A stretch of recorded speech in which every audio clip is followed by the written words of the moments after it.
E esse processo da administração do medicamento ele é primordial e envolve a questão de efeitos, envolve a questão de durabilidade do efeito, e também está muito, e as vias de administração elas são muito influenciada pela característica de quantidade de medicamento, característica do paciente em si e outros aspectos, tá? Turma, coloquei a aula para gravar. Fique à vontade caso deseje tirar alguma dúvida, fazer algum questionamento e algum comentário sobre a aula, tá? Talvez em alguns momentos aconteça alguma demora na minha fala, porque eu vou estar adicionando, vendo alguns alunos que estejam com dificuldade no acesso aqui.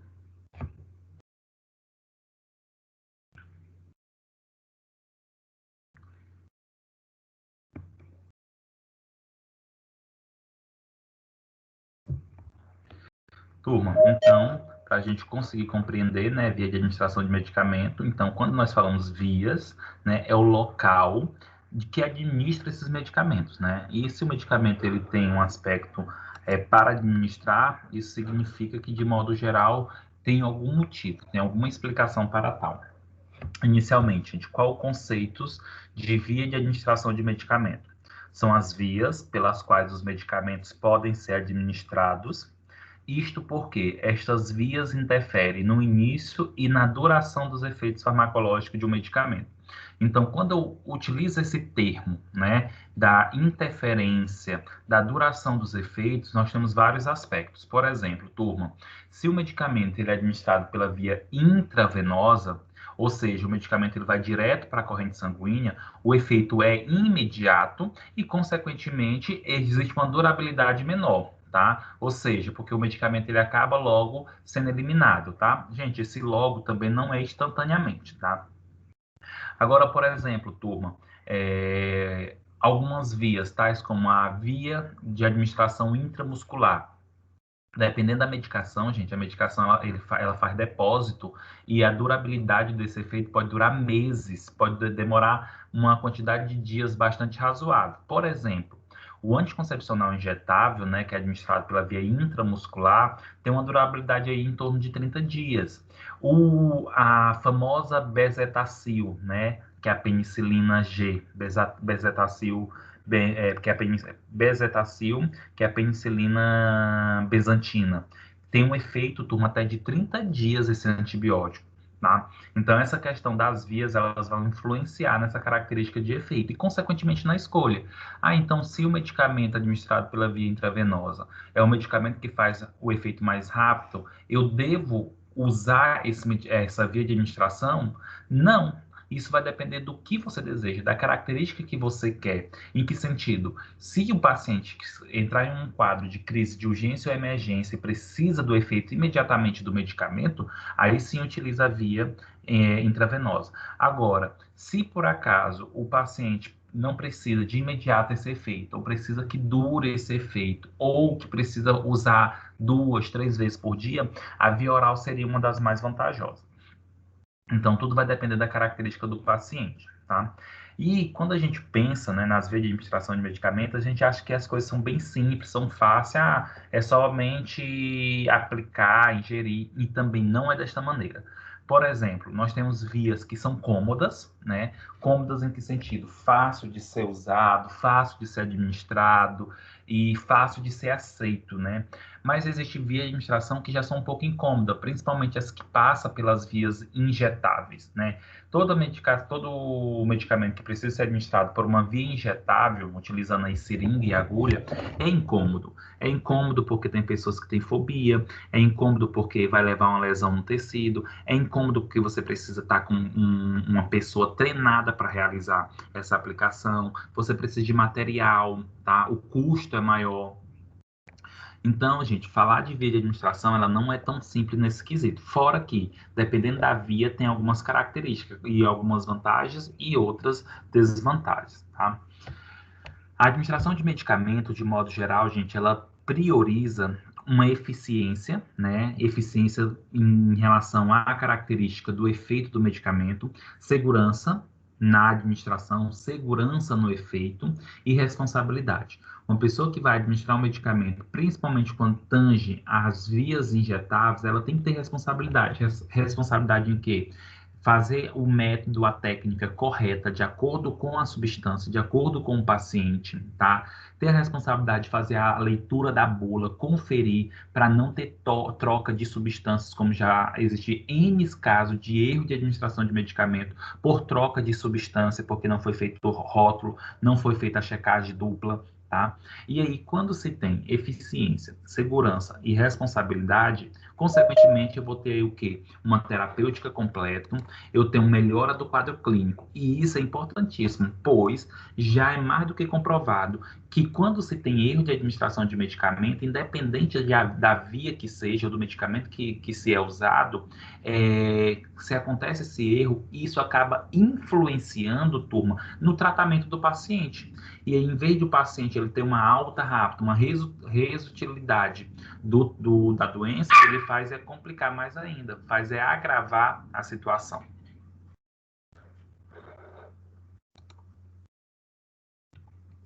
Turma, em relação a esses conceitos, algo também que é muito importante e interessante nesse quesito, tá? Precisa ter, para a administração, a pessoa que vai administrar o medicamento, ela precisa ter conhecimento sobre informações farmacológicas do medicamento, tá? E aí, quando nós falamos de informações farmacológicas, é o administrador de medicamento ter o conhecimento sobre a farmacocinética, farmacodinâmica. Quando a gente fala farmacocinética, é o movimento que o medicamento faz no corpo, ou seja, como é que ele é absorvido, como é que ele é distribuído, como ele é metabolizado, como ele é eliminado.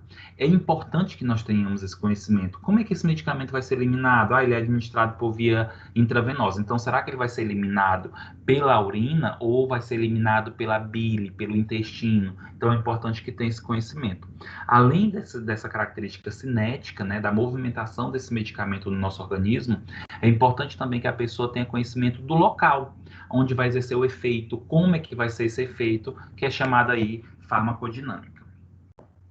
E é importante que tenham conhecimento sobre dose, tá? Qual é a dose máxima que pode ser administrado? Qual é a dose para iniciar o efeito? O intervalo entre as doses? Qual o risco de eu acabar mudando essa dose?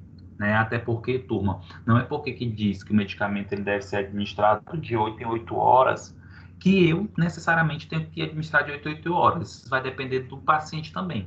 Pode ser que ele precisa usar o medicamento antes das 8 horas, tá? E aí o que acontece? Isso é possível? Isso vai levar algum risco para o paciente? Então tudo isso tem que ser avaliado. Além disso, os medicamentos para ser administrados, gente, independente da via que seja, via sublingual, a via oral que é a mais simples, a via intravenosa, todas as vias de administração, ela tem uma técnica, ela tem um método, ela tem uma maneira de que você deve preparar o paciente ou se preparar para receber o medicamento, tá? Então, quando a gente fala, por exemplo, da via intramuscular, dependendo do medicamento, eu vou escolher ou o deltoide ou o glúteo. Como é que tem que estar o paciente? O paciente ele tem que estar o quê? Com o músculo relaxado, dependendo da região, faço a prega. Então, assim, tem as características para a administração, tá?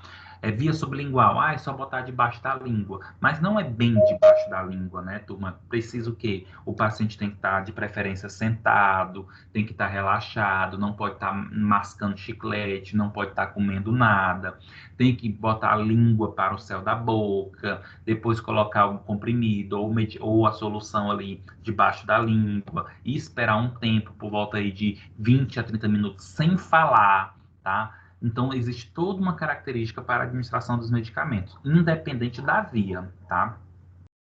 Além disso, todos esses métodos, todas essas características que eu estou comentando aqui para vocês, vai depender, turma, vai depender de alguns fatores, tais como rapidez com que deseja a ação. Se eu desejo que o medicamento exerça um efeito rápido, eu tenho que avaliar o quê? Qual a via que vai ser administrada, tal, intravenosa, sublingual, tá? Lógico, quando eu falo rapidez com que se deseja a ação, eu estou com dor de cabeça. Então, se eu estou com dor de cabeça, eu quero logo que passe. Mas não é por isso que eu vou tomar um medicamento intravenoso, não há necessidade. É tolerável, você ainda aguenta esperar aí 30 minutos, 40 minutos. Mas uma pessoa que está, por exemplo, infartando, não pode receber o medicamento por via oral porque não vai dar tempo para resolver o problema, tá? Outra situação, gente, a natureza e quantidade da droga. Quando eu me refiro à natureza e quantidade da droga, é, por exemplo, o volume. Exemplo, turma, eu não posso chegar e dar para um paciente 2 litros de uma substância na intravenosa de uma vez, porque a via intravenosa não vai comportar essa quantidade de solução. Eu não posso, por exemplo, colocar comprimido na via intravenosa. Mas eu posso, por exemplo, dar 2 litros de substância por via oral, tá? Pode ser que passe mal, pode ser que tenha um efeito adverso, sim, mas o estômago ele comporta um grande volume. Então, a via de administração oral, ela comporta várias formas, várias naturezas de substância, como também volume. Então, isso daí é importante que a gente tenha esse conhecimento.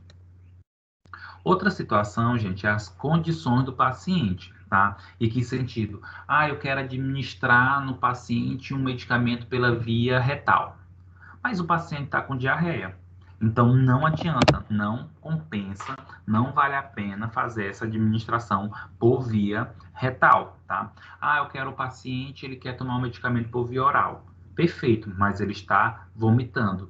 Então, se ele está vomitando, consequentemente, eu não vou poder aí dar um medicamento por via oral. Então, tem várias características que precisa literalmente ser avaliado. Principalmente essa situação, condição do paciente, tá? E aí, quando a gente fala também nessa condição do paciente, a gente tem que fazer uma avaliação da realidade. Em que sentido? O que é possível e o que não é. É muito comum, por exemplo, turma, homens, eles não aceitarem a administração de medicamento por via intramuscular no glúteo. Né? Eu já passei por isso quando eu trabalhava em farmácia, do paciente ter que fazer a administração, por exemplo, da bezetacil, e simplesmente eles recusaram administrar no glúteo. Eles queriam que fosse no deltóide, só que não pode administrar bezetacil no deltóide, tá? O risco de complicação é muito grande. Por quê? O deltóide, gente, ele só tolera 3 ml. A bezetacil é 4 ml, tá? Então tem que ser no glúteo. Mas o homem não queria, porque se sente constrangido, é numa região íntima. Só que é uma condição que o paciente impõe que não supera o benefício, tá? Então, por exemplo, assim, independente da condição dele de não querer por essa característica, ele tem que administrar o medicamento por via intramuscular no glúteo, a bezetacil, no caso.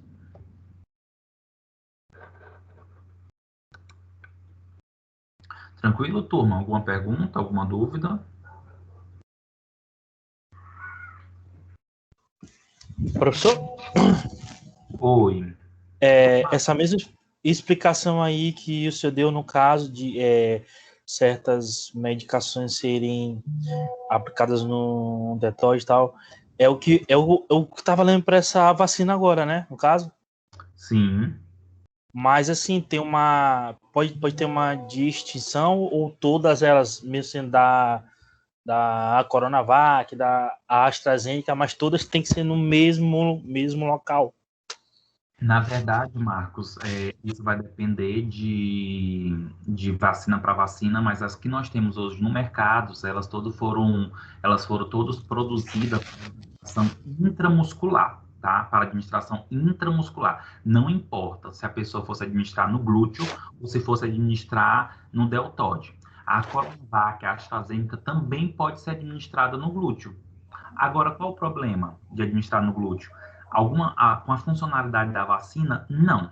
Administrou no glúteo vai ter a mesma eficácia, a mesma funcionalidade. Só que isso daí vai demandar o quê? Mais tempo para a instituição promover essa vacinação. Primeiro, eu não poderia administrar no glúteo com aquele tanto de gente que fica ali exposta. É algo íntimo, né? Verdade. Então, eu teria que ter um local próprio, mais reservado. Então, isso ia demandar muito tempo. Então, não valeria, Logística. mas pode sim ser administrado no glúteo, a Coronavac e a AstraZeneca, sem problema nenhum. Mas é no deltóide porque o volume é pequeno e o deltóide já resolveria, tá? Lógico que existem outras vacinas, para o coronavírus, mas existem outras vacinas que pode ser, por exemplo, sublingual, né? Que tem o Zé Gotinha da vida, que pode ser debaixo da língua. Isso é a maneira com que é produzida as vacinas e a maneira que pode ser administrada, tá? É a antitetânica que a gente toma na coxa, né? Tem uma que a gente toma na coxa, né? Isso, um dos motivos tem a ver com o volume, tá? Que é na coxa, que é que é o volume, que é um volume bem maior, e também por causa o músculo, né, na coxa, que a gente chama de vasto lateral, ele é um músculo mais forte, então a pessoa sentiria menos contração, sentiria menos efeitos, tá? Mas também não exime de ser administrado no glúteo. Por que que é administrado geralmente no vasto lateral? Porque como a antitetânica ela fica um pouco mais dolorida e a gente senta com o glúteo, né? Então, seria administrado no glúteo, a antitetânica, a pessoa fica alguns dias com dificuldade de sentar corretamente por causa da dor que pode sentir, tá? Mas poderia ser no glúteo. Mas aí facilita melhor no vasto lateral, por quê? Para uma condição do paciente, para melhorar o paciente, a situação do paciente logo em seguida. Por isso que quando a gente fala em via de administração de medicamento, é muito importante avaliar o perfil do paciente, avaliar as características que pode influenciar no paciente, tá? Beleza, professor, obrigado. E aí, turma, seguindo nessa característica que eu estou falando aqui para vocês, nós temos algumas classificações para a administração das vias de administração de drogas, né? As vias de administração de drogas, elas podem ser classificadas em dois tipos, parenteral e enteral, tá? Isso daqui é só para uma maneira de classificá-lo e também importante para o dia a dia de vocês no sentido de concurso, tá? Então, assim, quando eu falo via enteral, que aí eu botei aqui como as principais enteral, retal e oral, só para vocês entenderem. Todo medicamento, toda via de administração que passa a substância por algum momento no trato gastrointestinal é uma via enteral. Então, se a substância ela entrar em contato com o trato gastrointestinal, será uma via enteral. A via oral, você coloca na boca, o medicamento ele vai para o estômago, vai para o intestino. Então, por isso que é via enteral. Igual a via retal. A via retal ela é introduzida na região retal, o medicamento, como por exemplo supositório, tá? Então, ela entra em contato com o trato gastrointestinal. Quando eu falo entra em contato, é porque entra em contato diretamente com o trato gastrointestinal, certo? E nós temos, turma, a via parenteral. Quando se refere à via parenteral, são quando a administração do medicamento ela não acontece diretamente no trato gastrointestinal e as substâncias elas ficam em paralelo ao TGI, tá? Ao trato gastrointestinal. Como, por exemplo, a via parenteral tópica, né? Que utiliza creme, que utiliza pomada, que utiliza loção. Olha que, se eu pegar, por exemplo, o creme, a pomada, eu estou passando de modo geral na pele, um exemplo, no tecido epitelial, no braço. Essa substância, ela não entra em contato aí, turma, com o trato gastrointestinal, tá? Via respiratória, teoricamente, não é para entrar em contato com o trato gastrointestinal, tá? As injeções intramuscular, subcutânea, intravenosa, as substâncias não entram diretamente em contato com o trato gastrointestinal. Então, eu estou resumindo para vocês e dando uma definição bem simples do que é via parenteral e o que é via enteral. Enteral, a administração acontece no trato gastrointestinal e a parenteral não acontece no trato gastrointestinal. Contudo, turma, essa classificação ela não é tão 100% adequada. Por quê? Exemplo, sublingual. A via sublingual, se você pegar alguns livros, a via sublingual ela é classificada tanto na via parenteral, como também é classificado na via enteral, tá? Por quê? Porque algumas definições comentam o seguinte, que a via parenteral é aquela também que a substância vai logo para a corrente sanguínea sistêmica, tá? E aí, por exemplo, a sublingual. A sublingual, quando você administra o medicamento debaixo da língua, essa substância, ela vai logo para a corrente sanguínea sistêmica, por isso que faz um efeito rápido a administração sublingual. E aí, nesse sentido, ela é classificada como parenteral, tá? Mas ela pode ser classificada como enteral, porque está colocando o medicamento na cavidade bucal, na cavidade oral, que faz parte do TGI, tá? Então, só para vocês ficarem cientes disso, que a classificação geral é parenteral e enteral, isso depende do local onde é administrado, mas existem algumas vias que podem ser classificadas aí, tanto como parenteral como enteral, não tem uma definição específica. E aí, turma, nós vamos falar das principais vias, tanto parenteral como enteral, tá? Aí, a partir de agora, nós vamos conversar sobre a via enteral, ou seja, quais são as vias que passam pelo trato gastrointestinal, tá? A primeira via que nós vamos estar estudando, sem dúvida, é a via principal de administração de medicamento. Quando eu falo via principal, está associado, turma, a uma característica de mais usada, não é que seja a melhor, certo? E ainda nós temos outro ponto, turma. Essas vias de administração, elas sofrem influência de qual é mais usada, dependendo de onde o paciente esteja. Exemplo, se o paciente ele não precisar ser internado e sim permanecer em casa para o tratamento, geralmente as medicações mais prescritas para o tratamento, quando pode ser realizado em casa, é por via oral. Agora, se você for para o hospital, UPA, e ficar internado em um estabelecimento de saúde, possivelmente vão usar muito medicamentos por via intramuscular ou intravenosa, tá? Então, assim, essa questão da via que é mais usada também sofre influência em que local o indivíduo está.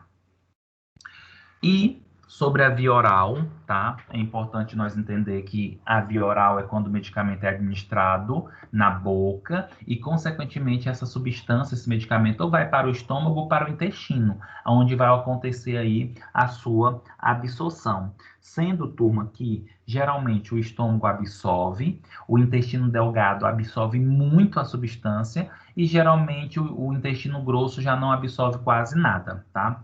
E aí tem algumas explicações. Por que que o intestino delgado, por exemplo, é o local onde tem uma maior administração Desculpa. Por que que o intestino delgado é onde tem a maior absorção das substâncias?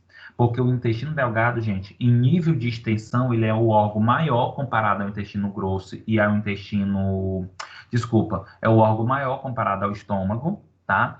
Contudo, por que que o intestino grosso não absorve tanta substância? Porque o foco do intestino grosso, gente, não é na absorção de substância, tá? A absorção de substância acontece, de modo geral, no intestino delgado. E um dos fatores para isso, que também facilita a absorção das substâncias pelo intestino delgado, é porque o intestino delgado ele é repleto de microvilosidades, tá? Que aumenta a superfície de contato e, consequentemente, facilita aí a absorção.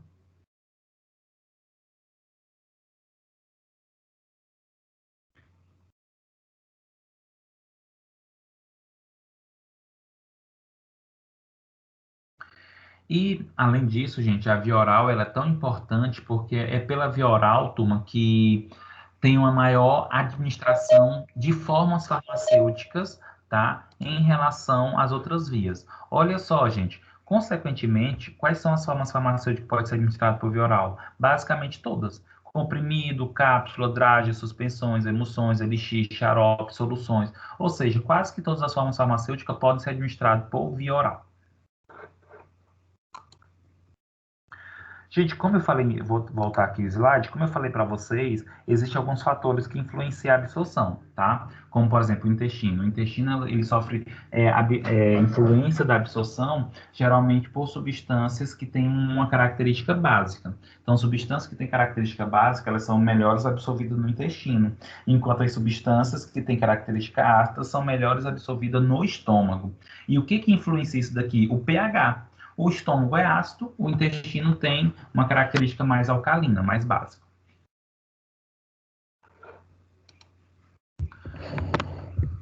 Turma, qual seria a vantagem e desvantagem da via oral? De modo geral, turma, todas essas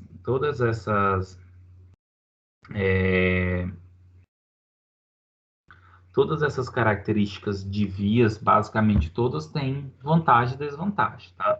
Isso vai depender basicamente aí do perfil do paciente, do uso em si.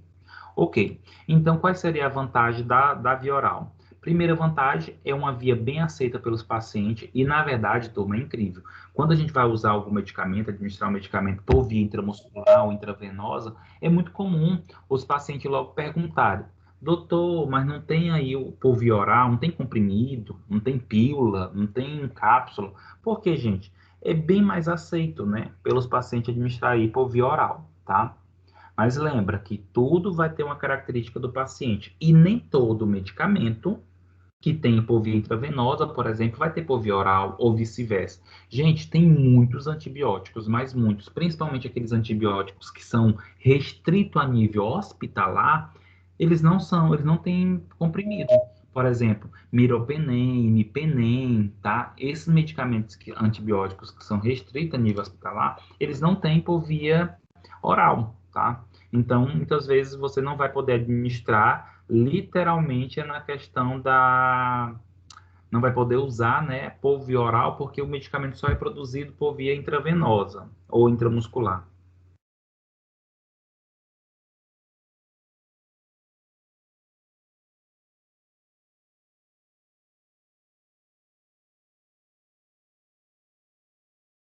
Turma, só um momento.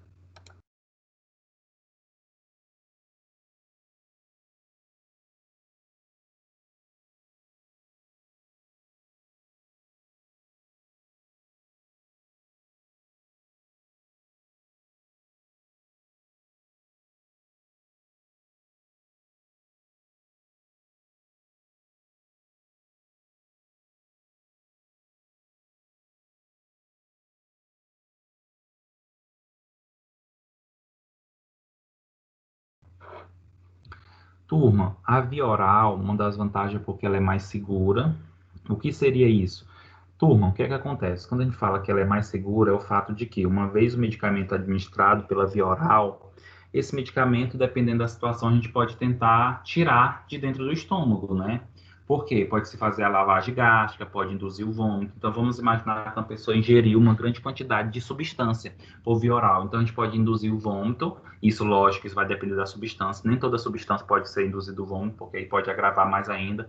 Exemplo, se a pessoa fizer a ingestão de soda cáustica por via oral, não é aconselhável induzir o vômito, porque senão vai voltar queimando mais ainda, corroendo o esôfago, tá? Mas vamos imaginar que a pessoa ingere 30 comprimidos em uma criança, sem querer, achando que é balinha, ingere 30 comprimidos. Eu posso ali induzir o vômito na criança ou fazer uma lavagem gástrica, por isso que fala que ela é mais segura. Agora, gente, por exemplo, se você administrar um medicamento na veia errado, não tem muito o que ser feito, não, porque você não vai tirar o sangue e separar essa substância, tá? É mais econômica, porque eu não tenho gasto com material, com algodão, com agulha, com álcool. E é mais conveniente, né? Basta pegar o comprimido ali e, consequentemente, ingerir.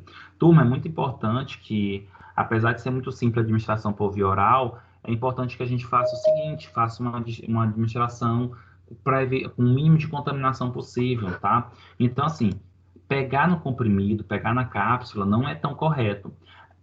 Quando você pega uma cartela, né, um blister, tá? do, uma cartela de um medicamento, por exemplo, você pode abrir esse blister já diretamente na boca, né? Para não ter que abrir e pegar o comprimido com os dedos, a cápsula, porque isso pode levar a contaminação, pode grudar nos seus dedos, isso pode, o pH e a temperatura corporal pode influenciar, já pode levar a uma destruição da substância mínima, mas pode acontecer, tá? Então, o correto é você abrir e já colocar na boca mesmo, sem precisar entrar em contato com o comprimido, com a pílula e etc.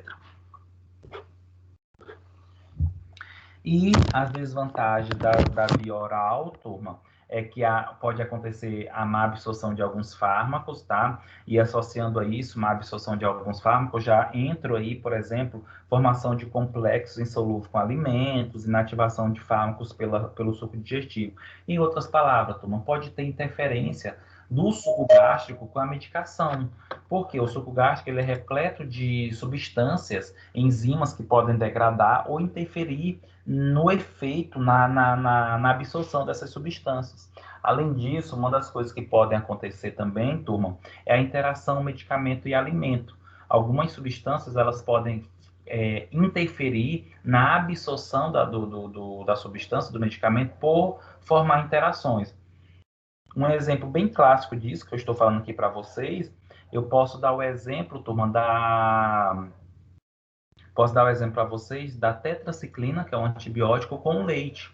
A tetraciclina e o leite, gente, eles não podem ser dados ao mesmo tempo, em conjunto. Por quê? O leite, por ter cálcio, acaba se ligando à molécula de tetraciclina. E isso forma um quelato. O que é um quelato? É uma substância insolúvel que acaba não sendo absorvido e não vai para a corrente sanguínea. E isso acaba diminuindo o efeito do antibiótico, acaba diminuindo a absorção de cálcio. A pessoa pode ficar com os dentes amarelados, com os ossos fracos. E, além disso, se não absorve o antibiótico, a pessoa continua com a infecção, tá?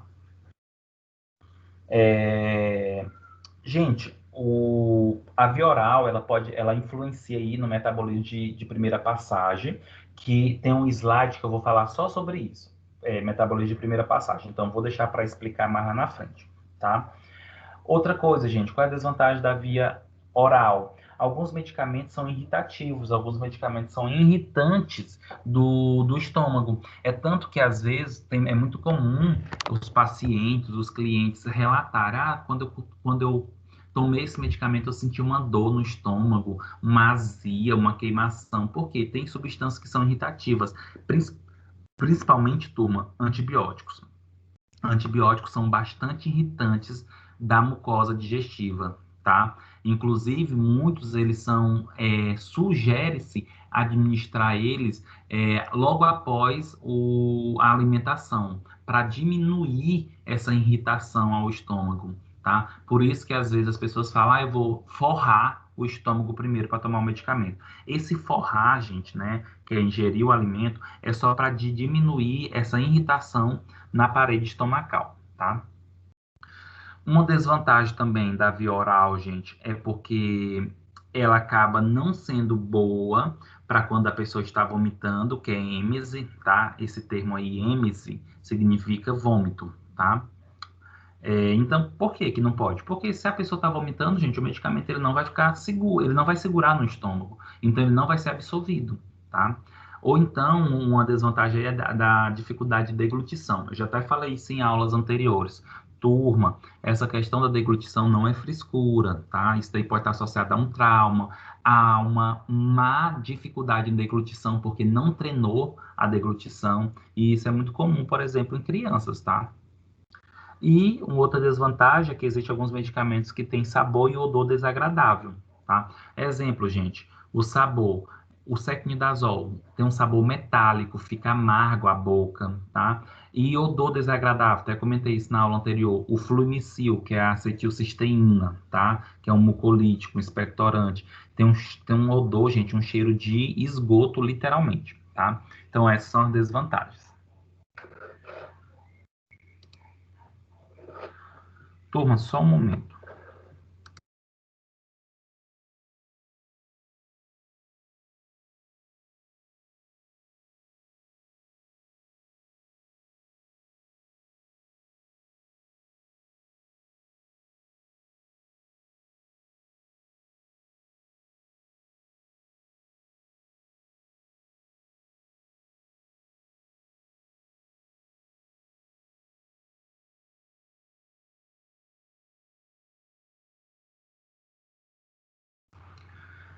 Turma, dentre as desvantagens que eu falei para vocês em relação às vias de administração de medicamento, nós temos o efeito de primeira passagem, tá? O que seria esse efeito de primeira passagem? Olha só, entende-se que para o medicamento ele exercer o efeito no nosso organismo, ele primeiro tem que alcançar a corrente sanguínea sistêmica, tá? Quando ele alcança a corrente sanguínea sistêmica, ele consegue aí exercer o seu efeito terapêutico. Perfeito. Contudo, turma, quando os medicamentos eles são administrados por via oral, a substância ela não vai primeiro para a corrente sanguínea sistêmica. As substâncias elas são absorvidas no estômago ou no intestino, cai nesse sistema porta-hepático. O que é esse sistema porta-hepático? E o sistema porta-hepático, gente, é um conjunto de veias que fica circundando o intestino e o estômago. Essa região aqui é visceral, tá? E aí o que acontece? Esse conjunto de sangue, de veias que fica circundando aqui essa região visceral, tá? O estômago, o intestino, o baços, etc e tal. Esse conjunto de veia carrega sangue para o fígado. E depois que esse sangue passa pelo fígado, é que é distribuído lá para o sistema sanguíneo, para a corrente sanguínea sistêmica. Ou seja, toda substância que é absorvida no estômago ou no intestino primeiro cai no sistema porta-hepático, aí esse sangue do sistema porta-hepático migra a substância para o fígado e depois que vai para a corrente sanguínea sistêmica. E o que isso aqui influencia? Turma, quando as substâncias elas passam pelo fígado, essas substâncias elas podem sofrer alterações químicas. Essas substâncias elas podem sofrer alterações estrutural. E aí nós temos aqui uma característica. Qual é a característica? Nós podemos ter a perda da função da substância. Por quê? A substância ela deveria ir para a corrente sanguínea sem sofrer essa alteração. Como ela passou pelo fígado, ela sofreu alteração, então ela mudou sua estrutura, então perdeu o efeito. Contudo, apesar de eu estar comentando isso para vocês, e é uma desvantagem da via oral, é importante nós compreendermos que, quando as substâncias elas são desenvolvidas na indústria farmacêutica, turma, quando ela é desenvolvida na indústria farmacêutica, esses cálculos de metabolismo já são feitos. Então, geralmente, eles colocam aí uma quantidade a mais da substância, porque sabe que vai ter a perda nesse metabolismo de primeira passagem, tá? Nessa imagem do lado direito, que tem assim um nome efeito de primeira passagem, mostra aí algumas características das vias. Gente, a via intravenosa, ou seja, aquela que é administrada diretamente na veia, ela não passa pelo efeito de primeira passagem. Por quê? Porque ela cai direto na corrente sanguínea e não passa pelo fígado primeiro. A substância ela até vai para o fígado depois, tá? Depois que exerceu o seu efeito. Já a via oral, não. A via oral, ela primeiro passa pelo fígado, depois que vai para a corrente sanguínea sistêmica. E nessa passagem para o fígado, ela pode sofrer alteração e, consequentemente, interferência e mudança aí nos seus efeitos.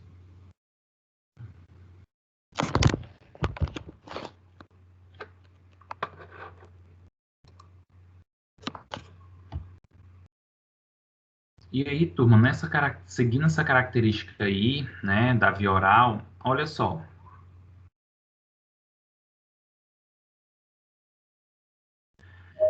Existem algumas diferenças fisiológicas entre homens e mulheres que pode afetar a absorção, tá? Então, quando o medicamento ele é por via oral, existem alguns fatores aí que pode, por exemplo, influenciar essa característica, alguns parâmetros. Olha só, turma, nós temos aí 3 parâmetros. pH do suco gástrico, né? Quando a gente fala pH, significa potencial hidrogênio iônico, que tem a ver com característica ácido e básico. Nós temos a motilidade intestinal, que em outras palavras se chama de movimentação, tá? Movimento do intestino. E nós temos esvaziamento gástrico, que se refere à capacidade das substâncias sair do estômago e passar para o intestino. E aí, algumas características dos indivíduos e até mesmo de gênero ou condição do indivíduo podem influenciar nesses parâmetros.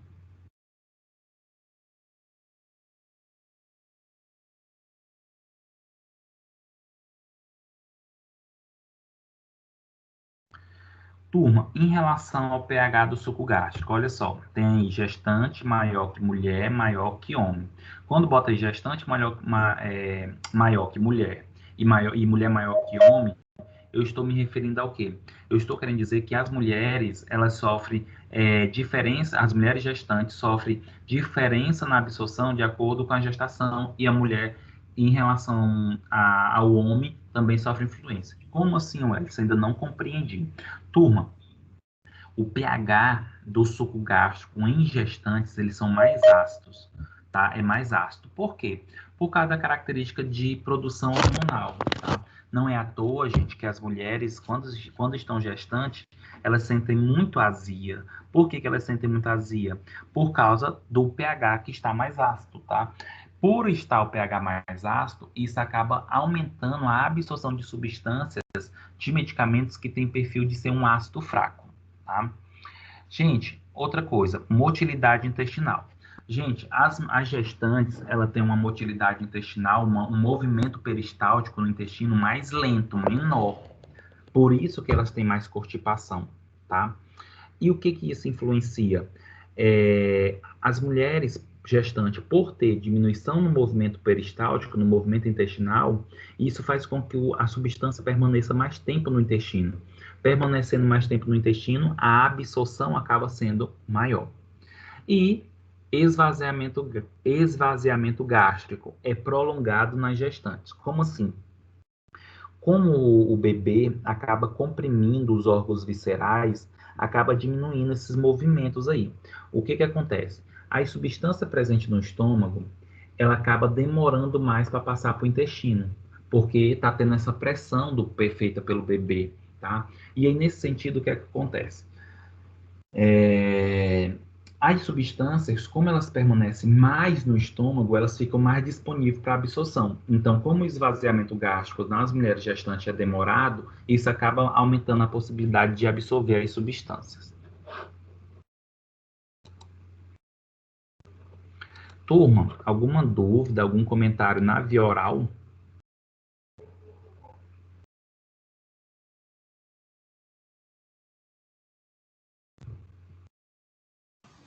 Não, professor, nenhuma. Tranquilo, Dandra. Então, vamos prosseguir para a nossa segunda via de administração de medicamento, tá? Turma, aí aqui nessa via de administração de medicamento, né, que é a via sublingual, eu vou abrir um parêntese e comento para vocês aquela história. Gente, a via sublingual tem livros que aponta que ela tanto é via interal como é via parenteral, tá? Só para vocês não imaginar que está errado aqui nos slides. Eu classifiquei aqui como interal, mas pode ser classificado como parenteral também, tá? Então, a via sublingual, ela consiste em colocar o medicamento debaixo da língua. Gente, o medicamento debaixo da língua, não é na lateral da boca, não é na bochecha, não é no céu da boca. E lembre-se, se você colocar o medicamento debaixo da língua e, consequentemente, ele for engolido, já não é via sublingual, é via oral, tá? E quais são as formas farmacêuticas que pode ser administrado pela via sublingual? Comprimidos, tá? Lembrando que comprimidos que possam ser dissolvidos pela saliva. Nem todo comprimido pode ir para debaixo da língua, porque senão ele não vai ser dissolvido, tá? E além disso, gente, além de comprimidos, pode ser administrado também soluções, líquido, Professor, tá? Oi.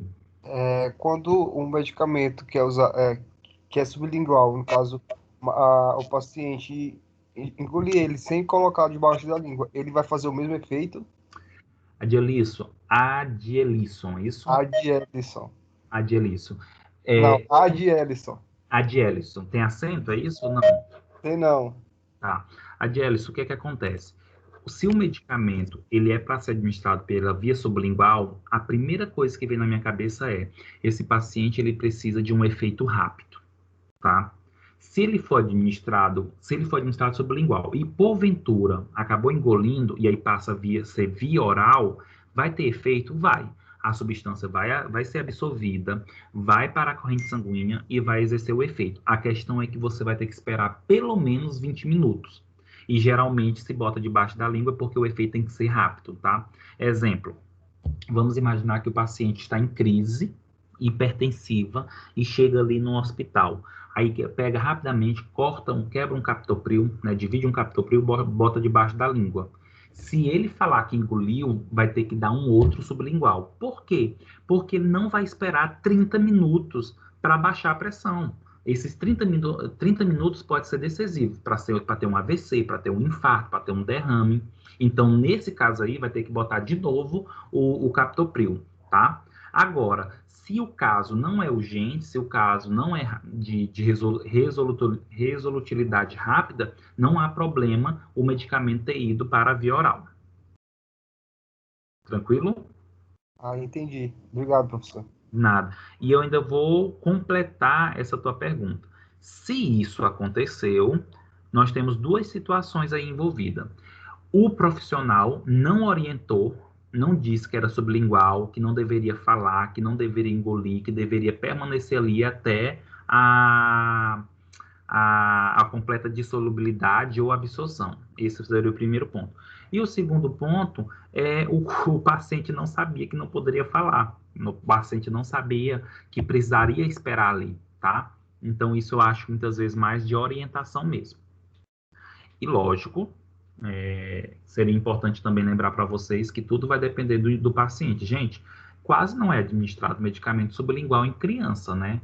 Você possivelmente, se administrar medicamento sublingual em criança, esse medicamento ele vai para a via oral, porque a criança não consegue ter controle da sua fala, assim, no sentido de ficar quieto e esperar esse total dissolução. Ok? Certo, turma. E a via sublingual. Oi? Alguém gostaria de falar? Turma, e a via sublingual, ela tem suas vantagens e tem suas desvantagens também, tá? Quais são as vantagens da sublingual? Retenção do fármaco por tempo maior. O que seria isso? Dependendo da substância ou do comprimido, acaba tendo uma dissolubilidade mais lenta. Olha só, gente, dissolver não significa absorção lenta. Vai dissolvendo, mas rapidamente vai absorvendo, tá? Por causa do rico suprimento. Gente, a via sublingual ela tem um rico suprimento de vasos. Por isso que quando a substância já chega ali na mucosa, consequentemente é absorvido rapidamente. Além disso, a via sublingual ela tem uma espessura fina. A mucosa tem uma espessura fina. E aí acaba facilitando aí a sua absorção. Como eu comentei para vocês, a absorção é rápida, de pequenas doses, devido ao rico suprimento sanguíneo e à pouca espessura da mucosa absortiva. Gente, uma prova desse rico suprimento sanguíneo é quando a gente vai escovar o dente ou quando a gente vai nos alimentar, por exemplo, de alguma comida que é pontiaguda e nós acabamos lesionando o céu da boca, a região bucal. Você pode observar que acaba tendo uma eliminação excessiva de sangue, né? E a pessoa que não tem conhecimento geralmente pensa que está tendo uma hemorragia enorme aí, tá? Porque essa região oral, gente, é uma região altamente vascularizada. E além de ser altamente vascularizada, a espessura do vaso é fina. Então facilita a absorção, como também a eliminação de sangue. A vantagem da sublingual é que ela é altamente absorvida e a substância vai rápido para a corrente sanguínea e por ter essa característica de cair rapidamente na corrente sanguínea, acaba sendo aplicada em emergências, né? Em caso de angina, que é dor no peito, né? Início do infarto, broncoespasmo, que é broncoconstrição, a pessoa está com falta de ar, e também um infarto, ok? Inclusive existe, se não me falha a memória, gente, uma solução, uma cápsulazinha de nifedipino, que é uma substância, um bloqueador do canal de cálcio, que é líquido, que fura essa cápsula para botar as gotinhas debaixo da língua. E é utilizado aí quando a pessoa está com hipertensão, está infartando, tá? E uma das desvantagens da via sublingual é que acaba a substância não sofrendo influência de enzimas digestivas, né, porque a substância não é absorvida no estômago, mas sim debaixo da língua. E uma vantagem também é que não passa por aquele efeito de primeira passagem, que eu expliquei anteriormente para vocês. Ou seja, as substâncias não vão sofrer influência do fígado, não vai mudar a sua estrutura química e não vai diminuir seu efeito. Mas, assim como tem as vantagens, também tem as desvantagens, tá? O indivíduo, gente, fica temporariamente impedido de mascar chiclete, balas, comer, ingerir líquidos, fumar e falar. Ou seja, nenhuma movimentação com a cavidade oral. De preferência, turma, isso pode gerar em torno aí de 30 minutos. A pessoa tem que ficar nesse estado aí de não falar, ingerir, etc e tal. E outra desvantagem é que só permite a administração de baixo volume de droga. Por exemplo, você não vai colocar 5 comprimidos debaixo da língua. Você não vai conseguir segurar esses 5 comprimidos debaixo da língua. E nem vai colocar 1 ml, 2 ml de solução líquida debaixo da língua, porque não vai comportar. Vai extravasar pelas laterais e vai para a via oral.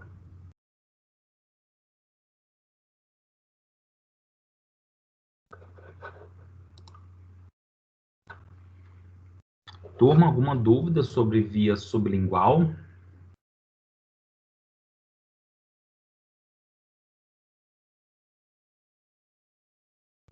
Então, nós vamos passar agora para a via interal, só que do tipo retal, tá? E aí, turma, quando nós pensamos nessa característica aqui da via retal, o que é que eu quero comentar para vocês em relação a ela? Olha só, gente, a via retal, ela é uma via importante, tá? É uma via que geralmente é utilizado não tanto em adultos, mas é uma via mais voltada para a questão de crianças, tá? Ou pessoas acamadas e sedadas em UTI, tá? Mas é uma via importante de administração de medicamento, tá?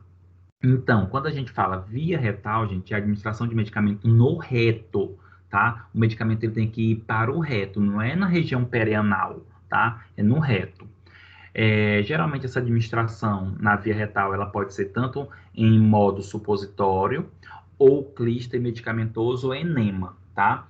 Então, gente, por exemplo, pode ser introduzido líquido diretamente na via retal. Esse líquido ele tem que ser com auxílio de uma bisnaga.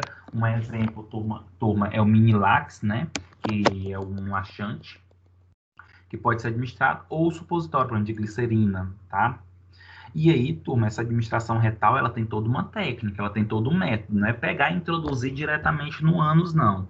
O paciente tem que estar numa posição adequada, de preferência em decúbito lateral, com uma das pernas levantada. A pessoa que vai fazer o processo de introdução, né, de aplicação, desculpa, de administração do medicamento, ele precisa literalmente estar com uma luva, tá? Porque a região perianal, região anal é uma região literalmente contaminada, e aí faz a introdução.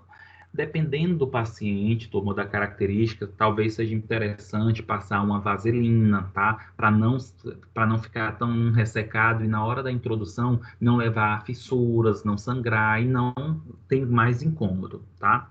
Observa só, turma, tudo isso que eu falei para vocês é até um pouco cansativo, né? Um pouco constrangedor. Por isso que a via retal ela não tem uma aplicação tão comum em pessoas sãs, né, acordadas e em pessoas adultas, tá?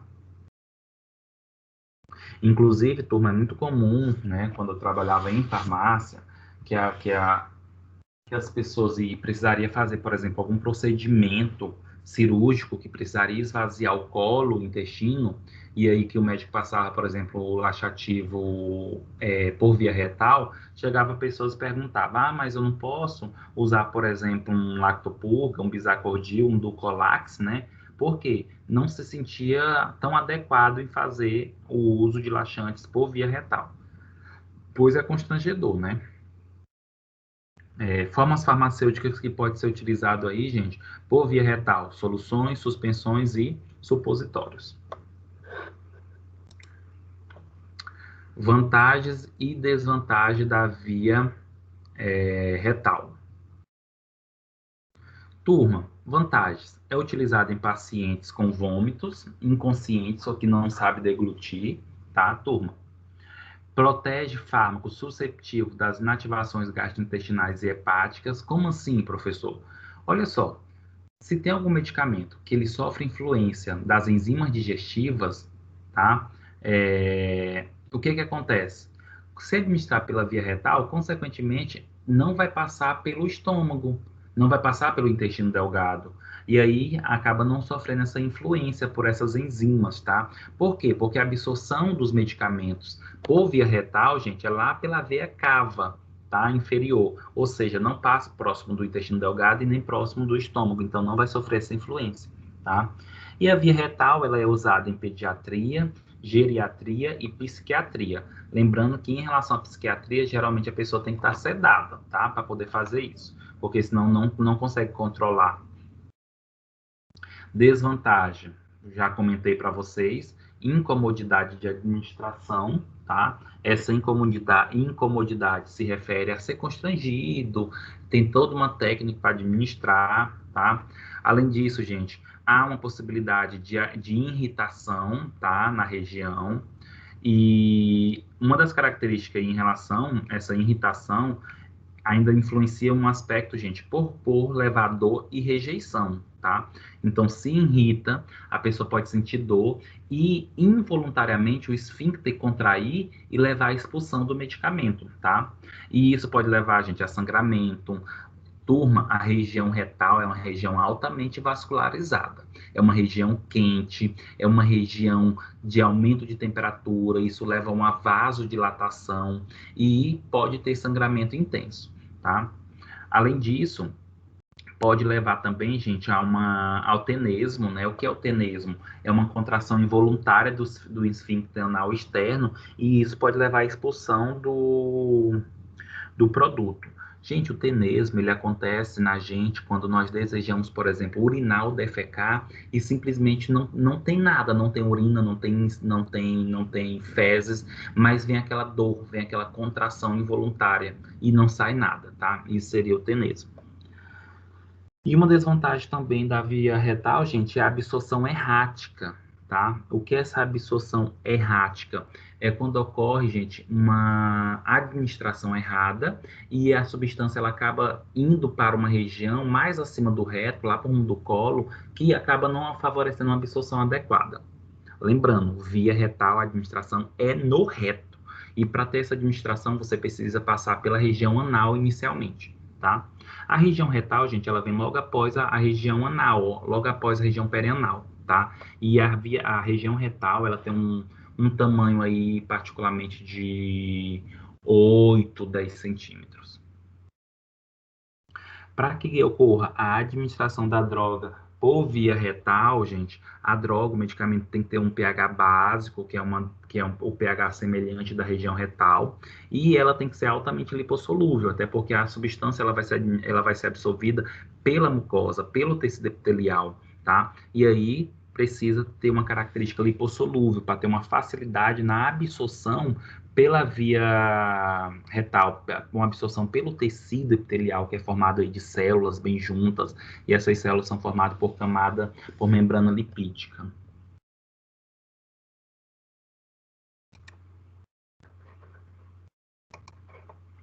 Turma, alguma dúvida em relação à via enteral por via retal?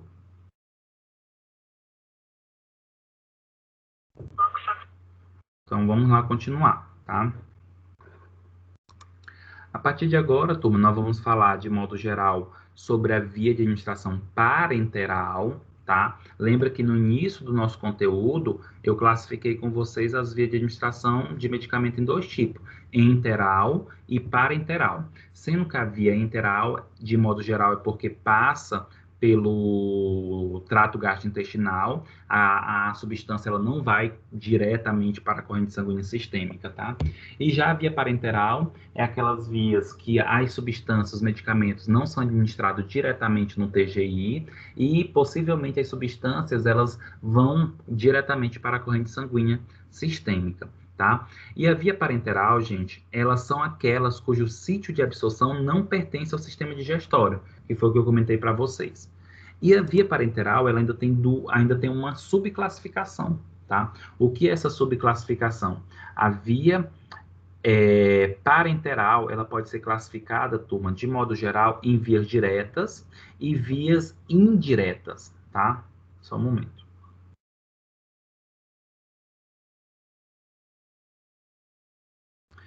O que seria isso, turma? Essa via parenteral direta e indireta, uma das coisas que a gente, para ficar um pouco mais clara essa classificação, geralmente nós falamos o quê? Que a via parenteral direta é aquela que necessita, de modo geral, turma, de injeção, necessita de agulha, vamos dizer assim, tá? E a via parenteral indireta são aquelas que não precisam de injeção. Então, você não precisa utilizar uma agulha, uma injeção para o medicamento alcançar o local de administração, tá? E aí nós temos as vias parenterais diretas, que podem ser, gente, via intravenosa, intramuscular, subcutânea, intradérmica, intraarterial, intracardíaca, intratecal, peridural, intraarticular, sendo que algumas vias de administração aqui são vias exclusivas da medicina. Somente profissionais médicos poderão administrar medicamento por essas vias restritas, como, por exemplo, a via arterial, tá? Intraarterial, que é a administração do medicamento direto na artéria, tá? E as vias indiretas, nós temos aí a via cutânea, nós temos aqui, turma, a via respiratória, a via conjuntival, a via geniturinária e a via intracanal. Gente, essa via intracanal, tá? Apesar de receber esse nome aí, eu quero que vocês entendam, intra não necessariamente precisa de agulha, tá?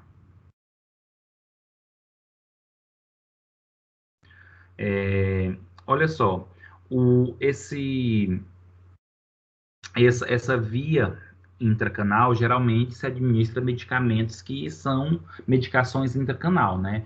E geralmente é o que, gente? Essa medicação intracanal, ela é usada basicamente para fazer a limpeza e a desinfecção dos sistemas de canais radiculares, ou seja, é mais utilizado por profissionais odontólogos. Na verdade, eu acho que eu posso até dizer que é só por odontólogos, tá? Geralmente nas sessões ortodônticas, tá? Para isso acontece, gente, para evitar que os canais eles acabam se tornando locais de colonização de micro-organismos, tá? E aí, intracanal por quê? Precisa ser dentro do dente, né? Por isso que é chamado de intracanal, mas não precisa de agulha, tá? Pode até utilizar um cano para a medicação chegar até lá, mas não precisa de agulha.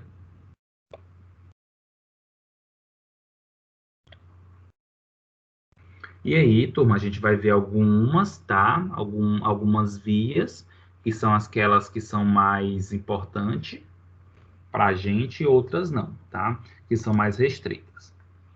E aí, a primeira via parenteral direta, que nós vamos estudar aqui, é a via intravenosa. Novamente, turma, via parenteral direta. Parenteral, porque não passa a substância diretamente pelo trato gastrointestinal, pelo sistema digestório, tá? E via direta, porque necessariamente a gente vai utilizar aí uma agulha. Só um momento.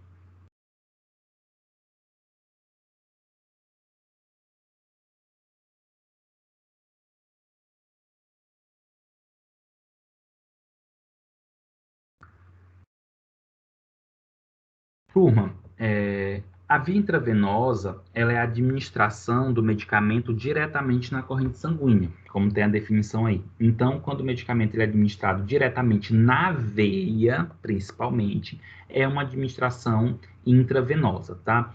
Turma, existe aí alguma diferença, por exemplo, tem gente que fala via intravenosa, outros falam via endovenosa, tá?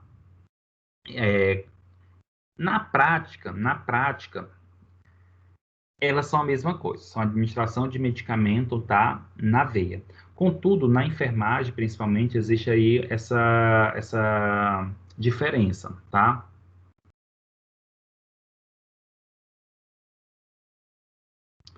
Essa questão, né, da via intravenosa e endovenosa, elas estão bastante associadas, basicamente, turma, ao tipo de material que é utilizado, tá? Ou não.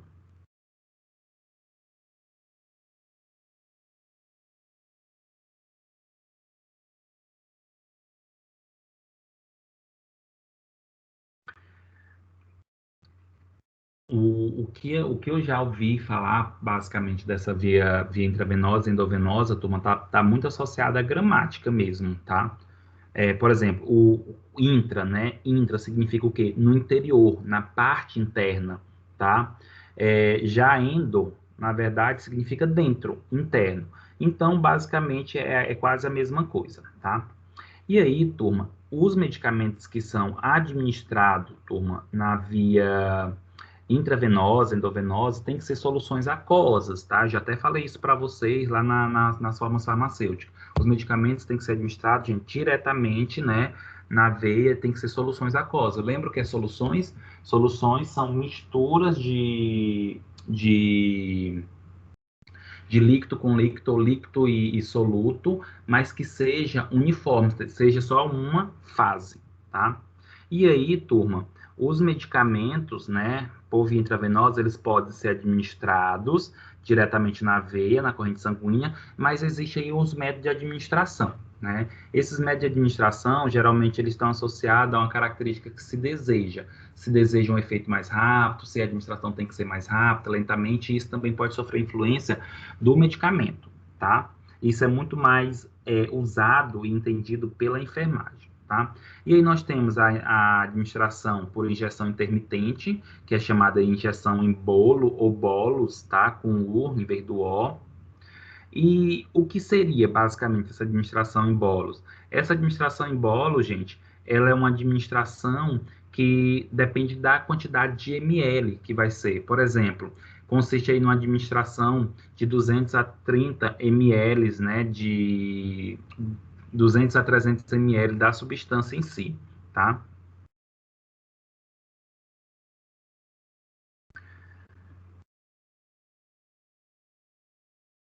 Só um momento, turma. E, de modo geral, né, essa infusão de medicamento, ela pode ser, como eu falei para vocês, a influência, de modo geral, das substâncias, tá? E aí, por exemplo, infusão em bolos, né?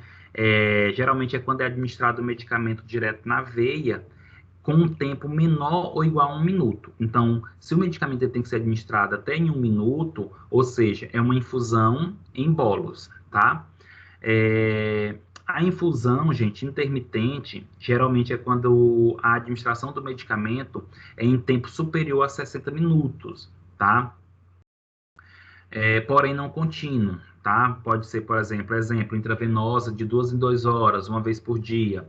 E nós temos aí a infusão contínua, que é a administração do medicamento em intervalo de superior a 60 minutos, sem interrupção, tá? Então, assim, essa questão da administração, do método de administração, vai depender da característica do medicamento, do tratamento em si, e isso acontece mais, gente, em hospitais, tá? Essa característica eu falei aqui para vocês. Geralmente, quando nós administramos um medicamento em casa, tá? O intravenoso, geralmente é em bolos, ou seja, é 1 minuto ali a administração, acabou. Como, por exemplo, o Buscopan em si, tá? E aí, turma, vamos para vantagens e desvantagens da via intravenosa. Como eu comentei para vocês, de modo geral, basicamente todas as vias têm suas vantagens e desvantagens. Vantagem da via intravenosa: efeito imediato e nível plasmático previsíveis. Ou seja, turma, por que o efeito é imediato? A substância já alcançou a sua dosagem mínima para fazer efeito na corrente sanguínea, porque ela é administrada na corrente sanguínea, tá? E por que os níveis plasmáticos são previsíveis? Porque eu sei, se eu for administrar 100 miligramas em 5 ml, e se eu administrei 5 ml dessa substância na corrente sanguínea do indivíduo, eu sei que ele tem 100 miligramas, tá? Tem 100% de biodisponibilidade.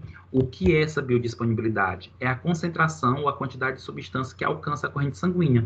A via intravenosa ela tem 100% de biodisponibilidade. Por quê? Porque eu coloco toda a substância na corrente sanguínea. É indicado em emergências médicas e em presença de baixo fluxo sanguíneo periférico, tá? Então, gente, é muito comum. Chegou pessoa quase morrendo, pessoa morrendo, a indicação é a via intravenosa, porque sabe que o efeito é imediato, tá? E também, turma, quando a pessoa tem um baixo volume de sangue, um dos motivos pode ser por queimadura ou desidratação, é importante administrar o medicamento por via intravenosa. Por quê? Porque se a pessoa tem baixa quantidade de sangue, esse sangue ele vai chegar menos nas extremidades e também vai chegar menos ali no estômago e no intestino. Então, se administrar o medicamento por via oral, vai ter uma absorção mais dificultada, porque ele tem baixa quantidade de sangue. E a via intravenosa, ela pode ser administrada, gente, pode administrar substâncias que são irritantes por outras vias, como por via oral, aquilo que eu falei para vocês, turma. Geralmente, os medicamentos, alguns antibióticos, principalmente restritos a nível hospitalar, como meropenem, imipenem, tá? Esses medicamentos, eles acabam sendo muito irritantes por via oral, mas não são irritantes pela via intravenosa. Então, são produzidos para ser administrado aí por via intravenosa. Além disso, a via intravenosa ela acaba comportando uma grande quantidade de volume de medicamento, de solução. Exemplo, se você pegar ali uma bolsa de soro, a bolsa de soro, turma, tem em torno de 300, em média 400 ml, né? Entre 300 e 500 ml do líquido. E aí é administrada ali aquela bolsa de soro, e aí a pessoa terminou, logo em seguida vem outra, terminou, vem logo em seguida outra, ou seja, a via intravenosa, ela comporta uma grande quantidade de volume. Lógico, não é de uma vez, eu não posso pegar 300 ml e colocar de uma vez na corrente sanguínea, aí não vai comportar. E desvantagem da via intravenosa, que não são poucas, né?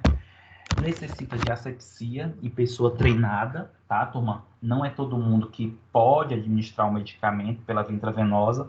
E aí, quando a gente fala nem todo mundo pode administrar, porque assim, tem que ter uma pessoa treinada, tá? Inclusive as farmácias que têm administração de medicamento injetável, o profissional, né, o farmacêutico, ele precisa ter passado por um treinamento, tá? Ele precisa ter um certificado que comprove isso. Oi, Cleidmar. Professor, eu fiquei com uma dúvida agora, né? O senhor falou que pode irritar, né? Pode ter uma irritação dependendo de onde se aplica. É possível a pessoa começar a adquirir alergia ao medicamento com o tempo? É possível sim. Deixa eu tentar explicar primeiro. Olha só, quando eu falei da irritação, eu quis dizer o seguinte, que existem medicamentos que são irritantes por uma outra via, como, por exemplo, a via oral, mas já não é irritante pela via intravenosa, e aí, consequentemente, pode ser administrado pela via intravenosa aquela substância. Agora, nesse sentido da tua pergunta, existe outros medicamentos por via intravenosa que podem levar, por exemplo, a necrose difusa, que pode levar a flebrite, inflamação aí dos vasos, tá? Só que isso muitas vezes tem uma característica associada ao paciente. O paciente ele já tem uma tendência a ter uma alergia, o paciente já tem a tendência a ter um efeito adverso desse medicamento, por isso que leva essas características.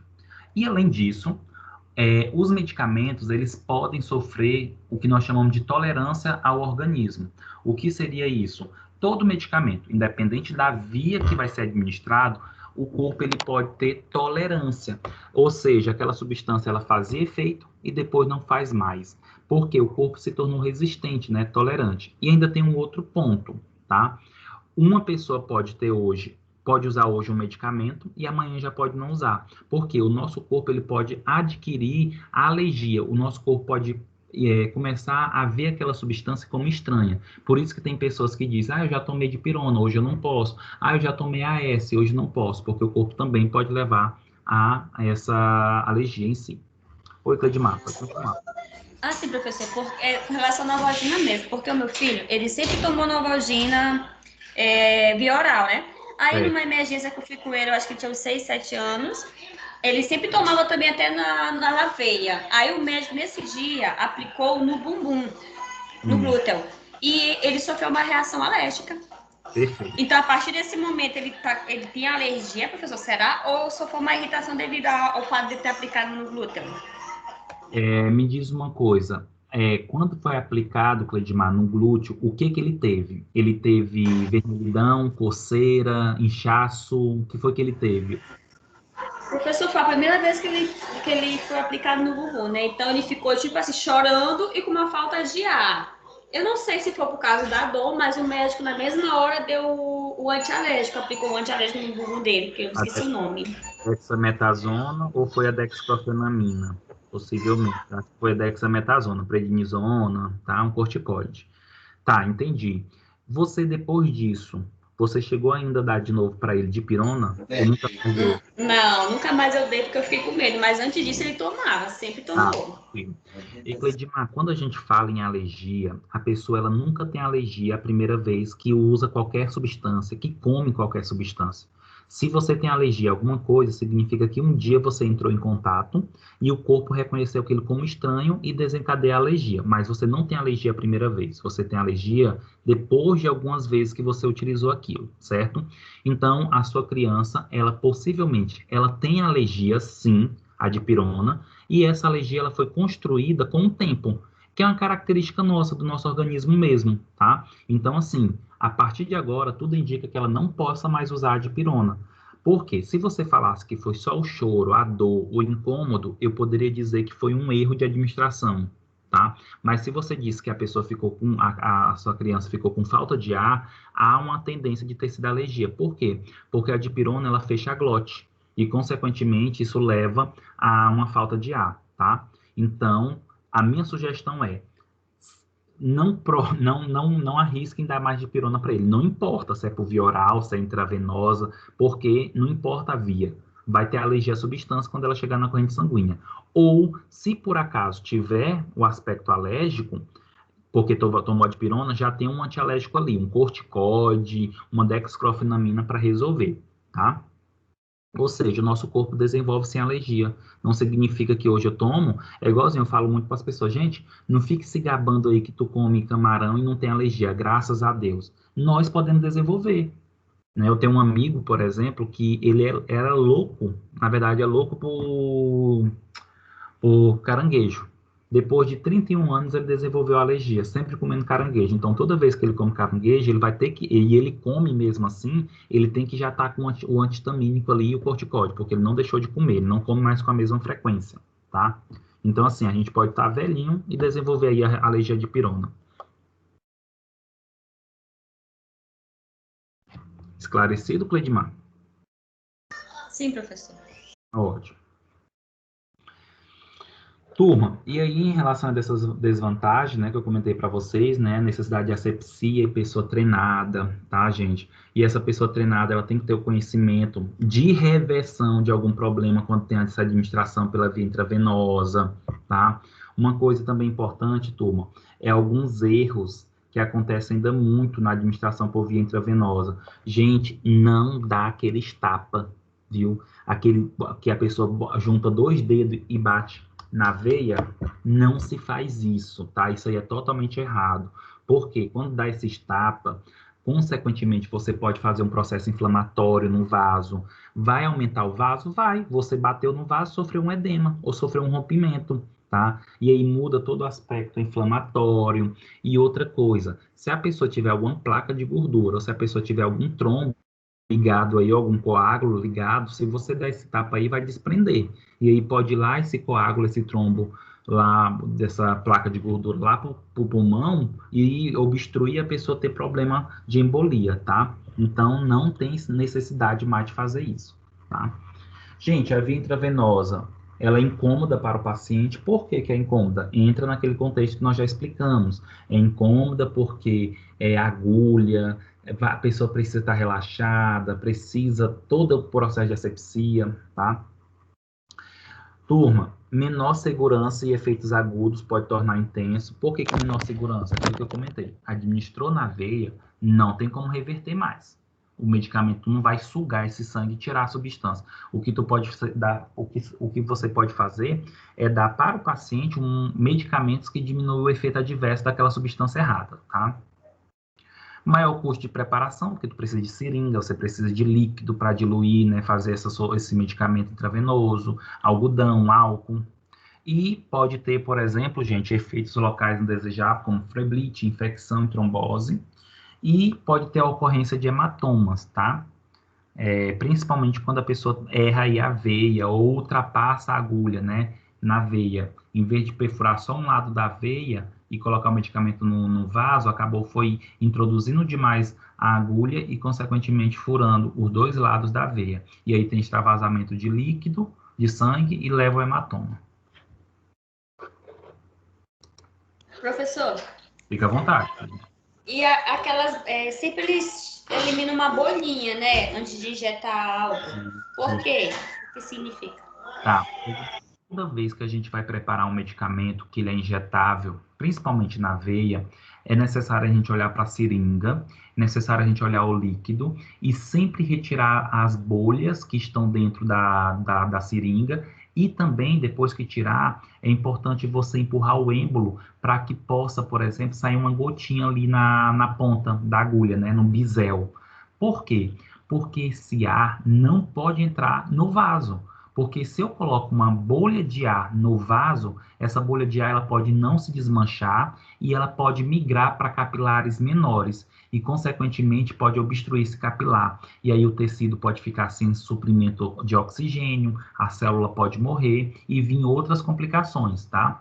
Quando a gente fala embolia é obstrução de um capilar. Geralmente pode ter uma embolia gordurosa, que é por uma placa de gordura, uma embolia por ar, ou uma embolia pelo trombo, tá? Por isso que é importante retirar essa bolha aí da seringa, tá? Para a gente não introduzir essa bolha dentro do vaso, porque a bolha pode não se desmanchar e obstruir um capilar.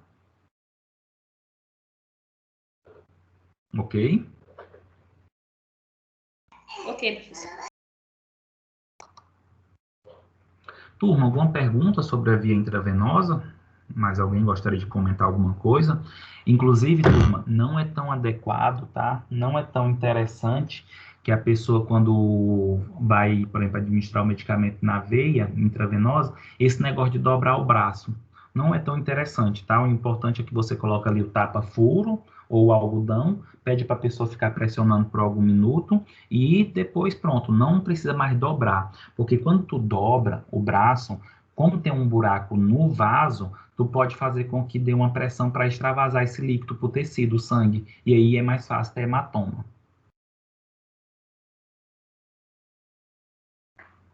Professor, Pode e perguntar. porque às vezes incha. Incha e fica roxo. Tá, vamos lá. O que é que acontece? Cleidmar, toda vez que a gente vai administrar um medicamento intravenoso ou intramuscular, mas em específico o intravenoso, tu estás lesionando o tecido. O tecido está íntegro, tu pega a agulha e perfura. Tu perfura a camada epitelial e depois tu perfura o vaso. Então, tu está fazendo um processo inflamatório. E qual é um dos sinais cardeais da inflamação? Edema. Por isso que fica inchado. E ainda tem mais outro motivo. Quando fica inchado logo instantaneamente e também fica com hematoma, por quê? Porque perfurou o vaso e o líquido, o sangue, ele saiu de dentro do vaso e foi para o tecido. E aí no tecido ele aumenta o volume, né? Por causa do líquido preso no tecido. E aí forma o edema. E por que forma o hematoma? Porque o sangue dá coloração arroxeada, tá? No tecido. E aí acontece o edema e acontece o hematoma, porque o líquido saiu de dentro do vaso e foi para o tecido. Quando esse líquido sai de dentro do vaso, professor, foi porque houve um erro na hora de aplicar? Sim e não. Tudo vai depender do caso, tá? Possivelmente pode ser que o fluxo sanguíneo estava muito intenso e aí acabou tendo esse extravasamento. Pode ser que a pessoa dobrou o braço e teve esse extravasamento. Ou pode ser que a pessoa, né, o flebotomista, que é a pessoa que vai administrar o medicamento, pode ser que ele perfurou os dois lados do vaso. Pode ser que ele perfurou ou não perfurou logo de em seguida, ele ficou brincando, a gente fala de costurar, né? Ele ficou costurando o braço. Aí teve esse processo inflamatório. Então, tudo vai depender, tá? Eu não vou dizer que é um erro, mas tudo vai depender. Se a pessoa sentiu muita dor, tá? Aí eu posso dizer que foi um erro, porque possivelmente não pegou a veia de primeiro. Aí ficou aí, né, de início. E aí ficou brincando. E aí, brincando com a agulha no tecido, tá tendo uma inflamação. Aí tem um edema, tem um hematoma e tem a dor. Ok? Ok, professor. Mas, Cleidimar, muito interessante essa tua pergunta. A pessoa sabe, a pessoa que eu falo que está sendo administrado o medicamento, ela vai saber se aquilo lá foi um erro ou não. A gente sente uma dor diferente. A dor da picada, ela é diferente da dor do erro, tá? Ela é mais intensa, você não suporta, tá? Pede logo para tirar, então você percebe. Turma, ainda nessa característica das vias parenterais, nós temos a via direta intramuscular. Lembrando, via parenteral porque não passa pelo sistema digestório, direta porque precisa de agulha, e intramuscular, gente, é a administração diretamente no músculo, tá? Então, geralmente, a agulha está num ângulo de 90 graus. Outras palavras, ela está reta, tá? Então, toda vez que a gente fala via intramuscular, é diretamente no músculo, tá? É uma via que permite a administração de drogas na profundidade de músculo, não é na superfície, tá? É dentro do músculo. Ou seja, você com a agulha você vai romper o músculo. E quais são as formas farmacêuticas que são toleráveis pela via intramuscular? soluções aquosas, oleosas e suspensões. Gente, quanto mais oleosa e quanto mais for suspenso essa solução que vai ser administrada na via intramuscular, mais dor o indivíduo vai sentir. Não porque sente dor. Na verdade, turma, as pessoas, a literatura, ela comenta que a via intramuscular ela é indolor, que a gente não sente dor. E na verdade, na verdade, isso é verdade. Por quê? Porque quando tu administra o medicamento no músculo, o ato de você pegar a agulha e perfurar o tecido e ir até o músculo, não sente dor, não sente dor. O problema são os medicamentos que são muito oleosos e isso acaba influenciando na dor. Como assim? Aí tem, já, viu, Carleandro e Cledimar? Inclusive, você deve estar se perguntando, professor, então a pessoa que diz que a via intramuscular não sente dor, então ela nunca tomou a bezetacil, né? Que é altamente dolorosa. Mas por que a bezetacil é doloroso? Porque a bezetacil ela é oleosa, tá? E além de ser uma suspensão, ela é oleosa, e aí quando se administra a bezetacil dentro do músculo, gente, o músculo incha. Como o músculo incha, ele acaba comprimindo os receptores sensitivos que tem ao redor do músculo. E aí a gente acaba sentindo a dor, tá? Mas diretamente no músculo, uma quantidade pequena e uma solução aquosa, a gente quase não vai sentir dor, tá? Primeiro, Cledimar. Pode falar, Cledimar. Professor, porque a maioria das vacinas são intramuscular. O que acontece? Um dos motivos é a facilidade da administração e, segundo, quando é administrado diretamente no músculo, acaba sensibilizando as células de defesa que estão na região tecidual. Como, por exemplo, lembra que as vacinas, Cleidmar, o objetivo delas é o quê? Estimular o sistema imunológico a produzir anticorpos. E como é que ocorre esse estímulo? Primeira coisa, a nossa célula de defesa, ou que a gente chama de células apresentadoras de antígeno, elas precisam o quê? Reconhecer a situação estranha, mostrar para os linfócitos para depois produzir os anticorpos. Quando eu administro as vacinas pela via intramuscular, nós estamos repleto ali no tecido de células de defesa. Então, isso acaba facilitando para que o macrófago pegue ali o vírus, reconheça aquilo como estranho e mostre para o linfócito. Tá aí, linfócito, isso aqui é estranho. O que é que você vai fazer? Resolva, produza o anticorpo, tá? Por isso que é administrado aí intramuscular, a maioria. Professor, então praticamente está ali no organismo todo, agindo no organismo todo, né? Sim, porque o que acontece? Mas, então, me explica. Tá. Olha só, Cleidmar, antes de você fazer outra pergunta. Quando eu administro, por exemplo, a vacina na via intramuscular, no deltoide, por exemplo, o que vai acontecer? Vai estimular o sistema imunológico na região, mas o anticorpo vai ser produzido aonde? No sangue. E aí, uma vez que o anticorpo está produzido no sangue, ele circula por todo o organismo. E aí defende o nosso corpo em todas as partes. Tá. Então, porque em algumas pessoas, vamos analisar assim, se tem 50% de chance de funcionar, em algumas pessoas não funcionam. Eu vou dar um exemplo da catapora. Meu filho tomou a vacina da catapora, mas mesmo assim, ele pegou a catapora mesmo bem agressiva. Já o meu sobrinho que tomou a vacina, apareceu apenas uma ou duas bolinhas. Por que uns funcionam e outros não? Tá, vamos lá. Vamos por parte em relação a essa tua pergunta das vacinas. Primeira coisa, a vacina administrada, ela foi administrada corretamente? Ela teve reforço? Precisou de reforço? É uma das coisas que a gente tem que pensar, tá? Segundo, pode ser que a pessoa tomou, o seu filho, por exemplo, tomou a vacina e tem algum fator que impediu dessa ativação, dessa produção de anticorpos, do organismo reconhecer aquilo dali como estranho e produzir os anticorpos. Então, isso é o que nós chamamos, Cledimar, de fator intrínseco ou idiosincrático. Depende do indivíduo, tá? Complementando isso, por exemplo, nós falamos de vacina e está no auge aqui a vacina para a Covid. Não sei se vocês viram aí na mídia, né? Por exemplo, se eu não me engano, a Sputnik, que é a vacina da Rússia, a pessoa, quando fizer o uso, ela teria que passar, se eu não me engano, era 1 mês a 3 meses sem ingerir bebida alcoólica.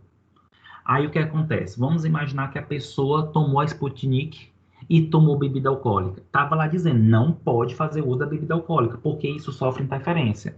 Outra coisa, a Coronavac, a vacina da AstraZeneca estava lá orientando, não ingerir bebida alcoólica nos 3 primeiros dias a 5 dias. Por quê? Porque, gente, o álcool, ele diminui ele é um imunossupressor, então ele diminui nossas células de defesa. Diminuindo nossas células de defesa, consequentemente, vai deixar de reconhecer o vírus e vai deixar de produzir anticorpos importantes ou em quantidade suficiente, tá? Então, assim, existem alguns fatores que podem influenciar. Aí teria que investigar. Ele seria 2 doses, ele tomou as 2 doses, ele tomou só uma. Será que a quantidade que ele tomou foi suficiente ou tem alguma característica no organismo dele que impede a produção desses anticorpos? Tá, Cledimar?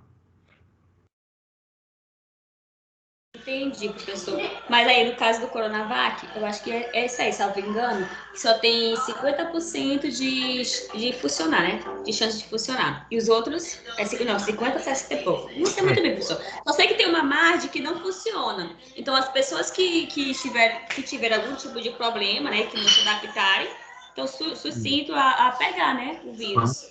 Vamos lá. Deixa eu fazer uma correção. Quando fala na Coronavac, se eu não me engano, ela tem entre 50% a 70% de eficácia. Quando a gente fala isso, não significa que 50% da população não vai servir. Não é isso. Quando fala 50% a 70% de eficácia, eu estou dizendo o quê? Que todo mundo que fizer o uso, que tomar a vacina Coronavac, terão 70% de chance de não desenvolver a forma grave, mas todos que tomaram a Coronavac vai produzir anticorpos. A diferença é que não vai produzir anticorpos, vamos dizer assim, os melhores, em grande quantidade. Vai produzir anticorpos que vai impedir da pessoa ir para a UTI, vai impedir da pessoa ter a forma grave da doença, tá? Mas todos que tomaram a Coronavac vai ser produzido anticorpos. E, possivelmente, se pegar, vai pegar a forma mais leve. Professor, então eu entendi super errado. Quer dizer que todos vão produzir o anticorpo e todos vão ter a mesma porcentagem de desenvolver os problemas referidos ao vírus, né? Sim, todos. Bacana.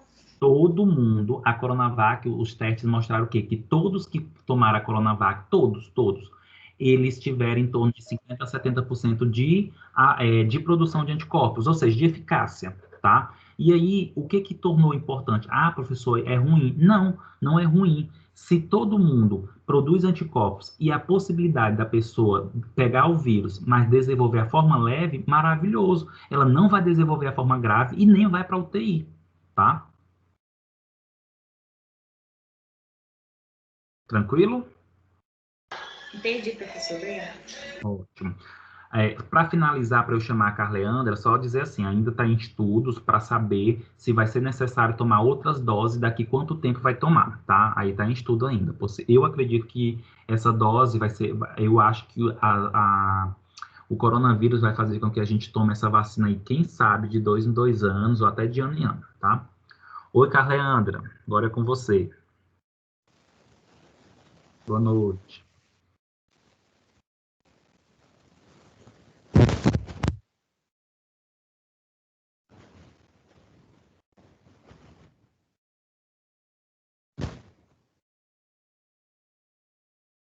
Carleandra, você está falando?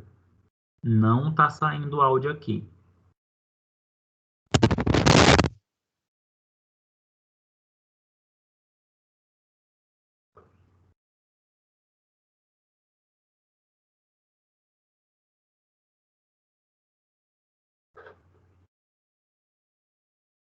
Carleandra, não está saindo áudio, tá? Não está saindo o que você deseja.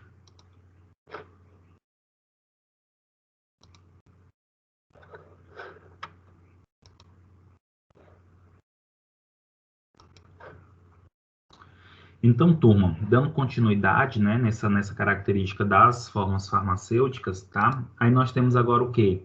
Em relação à via intramuscular, tá?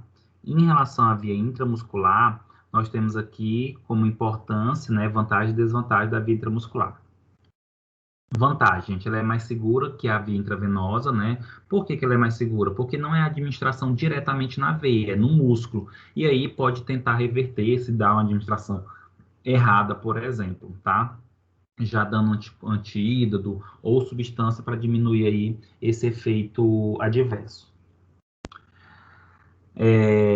Gente, é permitido a administração de pequenos volumes de droga na via intramuscular, sendo que pode permitir até de 1 a 3 ml no deltoide, e no glúteo pode ser até 5 ml, tá? Por isso, gente, que por isso que a bezetacil, ela não pode ser no deltoide, porque a bezetacil é 4 ml, tá? Então tem que ser no glúteo. Aquilo que eu comentei para vocês, né? A via intramuscular, na literatura, ela é considerado de baixa sensibilidade dolorosa, ou seja, não é para a pessoa sentir tanto, tá? Mas na prática a gente sabe que dependendo da substância, do fármaco, acaba sendo doloroso, como por exemplo a bezetacil, tá? Por que que tem baixa, como posso dizer para vocês, por que tem baixa sensibilidade? Porque a região muscular, ela tem baixa inervação, ou seja, ela tem pouca quantidade de receptores sensitivos. A questão é que ao redor do músculo tem muito receptor sensitivo. E aí, quando é administrado um medicamento que expande esse músculo, acaba levando a sensibilidade e a pessoa sentindo a dor. Uma das vantagens da via intramuscular, gente, é porque tem alguns fármacos que fazem depósito no músculo, promovendo assim um aumento da concentração e o efeito prolongado por meses, tá? Que foi o exemplo do anticoncepcional injetável, né? O anticoncepcional injetável, gente, ele é administrado na via intramuscular e ele passa meses fazendo efeito, tá? Aliás, meses fazendo efeito, tá? Por quê? É como se aquela substância no músculo ela fosse absorvendo pouco a pouco, todo dia fosse absorvendo um pouquinho e fazendo seu efeito. Desvantagens das vias intramusculares, da via intramuscular, gente. O indivíduo pode ter dor, tá? Desconforto, dano celular, né? Que seria abscesso, hematoma e reações alérgicas, tá? Porque vai levar a um processo inflamatório. Pode ter dor e sangramento nos locais quando o músculo estiver contraído. Isso daqui é uma observação muito importante. Quando for administrar um medicamento pela via intramuscular, jamais tem que estar com o músculo contraído. O músculo tem que estar relaxado. Turma, dependendo do músculo, o músculo é tão forte que se tu administrar um medicamento pela via intramuscular com o músculo contraído, tu pode quebrar a agulha. E fora que a pessoa vai sentir muita dor, tá? E a via intramuscular não permite a administração de substâncias irritantes, tem que ter pH igual a do músculo, e geralmente tem que ser substâncias aí hipertônica ou anisotônica, né? Que seria a mesma concentração do soluto e do solvente.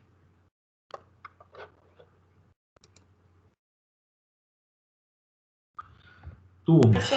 Oi, Edmar. Pode perguntar. Antes de eu mudar, ano passado retrasado, eu li um caso que uma pessoa tomou uma injeção no músculo do glúteo e necrosou. Por que isso acontece? Vamos lá. Possivelmente, a substância poderia ser irritante para ela, tá? Por isso que levou a necrose.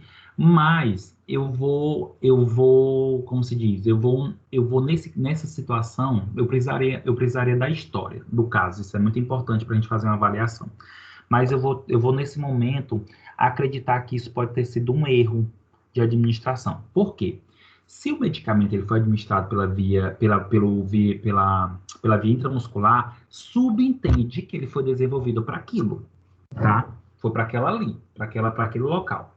Contudo, vamos imaginar que a pessoa administrou inadequadamente, em vez de ser no músculo, na profundidade do músculo, foi na superfície do músculo, e isso levou, por exemplo, a um processo inflamatório. Esse processo inflamatório iniciou uma gangrena que não foi tratada, teve abscesso, a pessoa não procurou ajuda, não teve drenagem, não tomou anti-inflamatório, não tomou antibiótico, e dessa gangrena levou para a necrose. Porque a gangrena, gente, ela precede a necrose. Primeiro tem gangrena e depois vem a necrose, que literalmente é a morte do músculo, das células.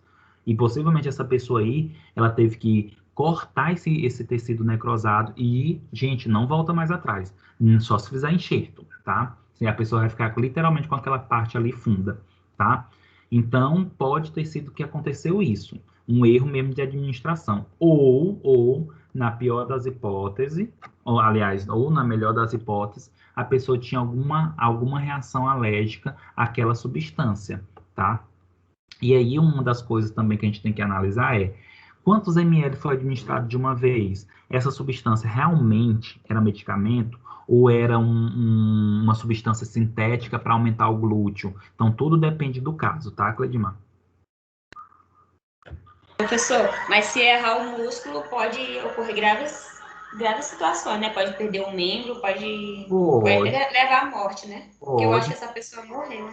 Entendi. Não, tem um nervo vago, né? Tem um nervo vago que passa aí no glúteo. Por isso que quando vai administrar, por exemplo, um medicamento no glúteo, tem um método, né? Você tem que fazer como se fosse um quadrante, faz um mais, divide em quadrante, e você tem que aplicar o medicamento na região, no quadrante superior direito, tá? Por quê? Que é o local mais afastado do nervo vago. Por quê? Se você administrar esse medicamento no nervo, próximo do nervo ou em cima do nervo, você pode fazer com que o paciente perca o movimento da perna, tá? Então, pode acontecer sim, por isso que a administração também no glúteo não é uma administração tão simples. Tem que ter uma pessoa que tenha conhecimento e treinado para isso. Tá bom, professor, obrigada. De nada. Professor, Oi. mês passado, foi dia 23, eu não tinha meu cartão, eu tive que tomar 3 vacinas no mesmo dia. Eu tomei a hepatite B e a febre amarela. E foi do braço. Só que uma ficou roxo, acho que quase uma semana. Eu não poderia nem deitar desse lado. E também até me deu febre. É normal da reação desse... Como posso dizer? Dessa medicação, né? Sim, sim. Sim, é comum, Era até para tá? me repetir agora, dia 23, as outras, Só a outra repete, dose. Mas repete qual foi, Mauricé, de novo? a febre amarela e a hepatite B. Entendi. É comum sim, tá? É muito comum as vacinas darem febre, né? Gente, lembra, vacina, qual é o objetivo? Mexer com o sistema imunológico. E aí, como ativa as células de defesas, consequentemente, leva a informação lá para o hipotálamo. O hipotálamo, turma, é o nosso centro termostático que regula a temperatura.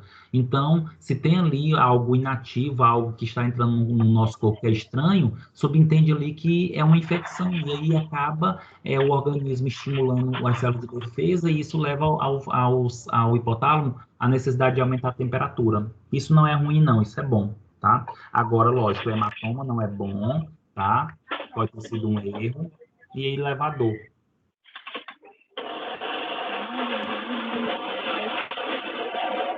Oi, Luan, gostaria de falar? E também, professor, acho que praticamente uns 7 anos atrás, eu tomei a Bezetacil. Como eu vim do interior, eu não sabia que eu tinha alergia ou algo do tipo. O povo só me perguntou no posto e eu disse que eu não sabia. E mesmo assim, eles me administraram. Quase eu morro, só sei que eu desmaiei, eles não fizeram o teste, eles não falaram alguma consequência que eu poderia ter. E a mulher foi até muito ignorante comigo, embora levando que tem muitas pessoas para me aplicar. Eu só sei que eu disse, eu não consigo. Quando eu abro meus olhos, tem muito médico, enfermeiro, técnico em cima de mim, colocando outras medicações para tentar o efeito, né? E por pouco, dizem que eu não morri por conta que eu não enrolei a língua, porque tinha uma menina que de 15 dias antes, ela faleceu com esse mesmo problema meu, entendeu? Sim, E sim. daí eu sempre digo, olha, eu tenho alergia à Bezetacil, não quis mais nem saber. E você sempre vai ter, viu, Mauricéia? Possivelmente não tem reversão. E isso é um erro gravíssimo, porque assim, quando chega no hospital que vai precisar administrar Bezetacil, a pessoa tem que perguntar: você tem alergia a Bezetacil? A pessoa vai dizer sim ou não sei. Quando a pessoa diz não sei, obrigatoriamente eu tenho que fazer o teste. Bezetacil é uma substância altamente alergênica. O que é isso? Tem a capacidade de desenvolver alergia. E isso pode fechar a glote, pode aumentar o edema nos olhos. É um risco enorme. Que bom que aconteceu isso, por exemplo, dentro de um hospital, de uma UPA, porque aí pode logo dar medicação, porque geralmente a alergia, a hipersensibilidade à bezetacil é imediata, e aí pode dar logo a medicação, os corticoides para cortar esse efeito. Agora, gente, quantas pessoas tomam bezetacil em farmácia, em casa, e nem sabem que tem alergia, tá? Isso é um risco enorme. Ixi, muitos casos de pessoas que morreram por alergia a bezetacil, a dipirona, viu? É muito caso. E vai ter mais ainda.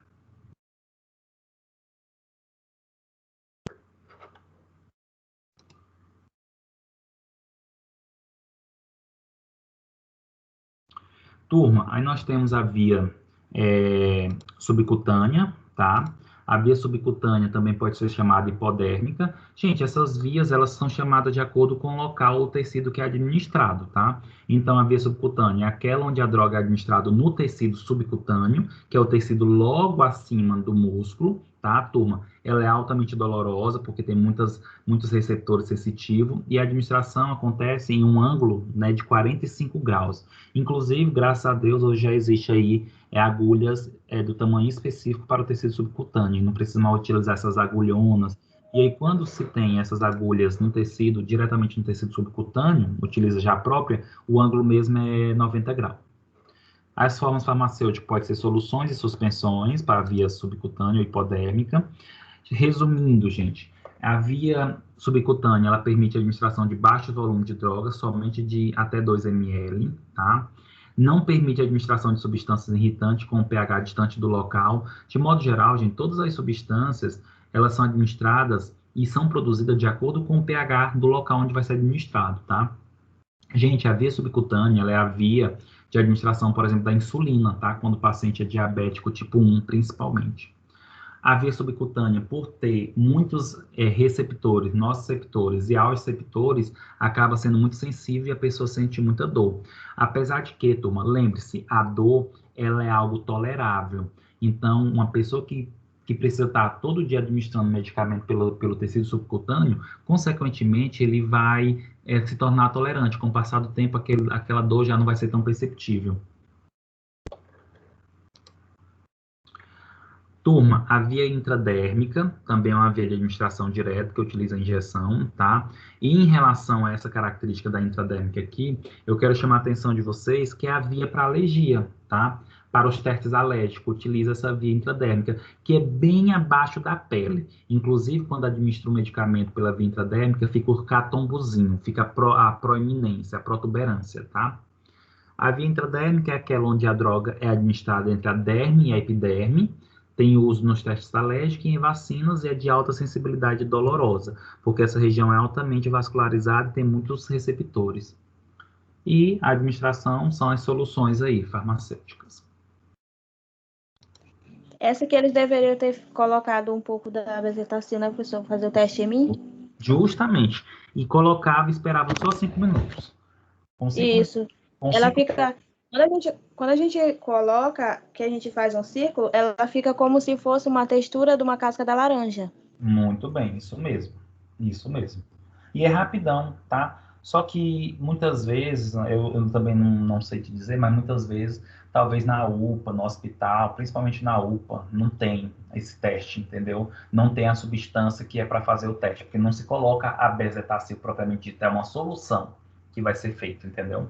Aí talvez não tinha ou não tem, ou displicência mesmo, irresponsabilidade, tá? E aí, turma, nós temos as vias diretas, tá? Essas vias diretas que eu trouxe aqui são restritas ao médico, tá? Que é a via intratecal, que é uma via de medicamento, de administração de medicamento no espaço subaracnoide ou ventrículo cerebrais, ou seja, lá nas meninges, basicamente, tá? Utilizado para fármacos que não atravessam a barreira hematocefálica. Então, por exemplo, se tem ali uma meningite e precisa administrar um medicamento que ele tem perfil aquoso e não lipossolúvel, então tem que dar administração direta, tá? Via peridural, espaço delimitado pela dura mata que circunda a medula, tá? Ou seja, bem restrita, a gente tem que ter um conhecimento, uma destreza. Via intraarterial, que é diretamente na artéria, tá? Isso leva um efeito rapidamente no corpo. E via intraarticular, é aquela que é administrada na cápsula articular, tá? Que serve tanto para administração de medicamento, como também para tirar o líquido, tá? Sabe quando você tem água no joelho, nessa região articular? Essa via utilizada aí é a via intraarticular, tanto para administrar o medicamento, como também para retirar o líquido. E aí nós temos, turma, as vias parenteral indireta, tá? A via parenteral indireta é aquela via que a substância vai ser administrada, mas não diretamente, não passa pelo sistema digestório, mas pelo sistema parenteral, né, em paralelo.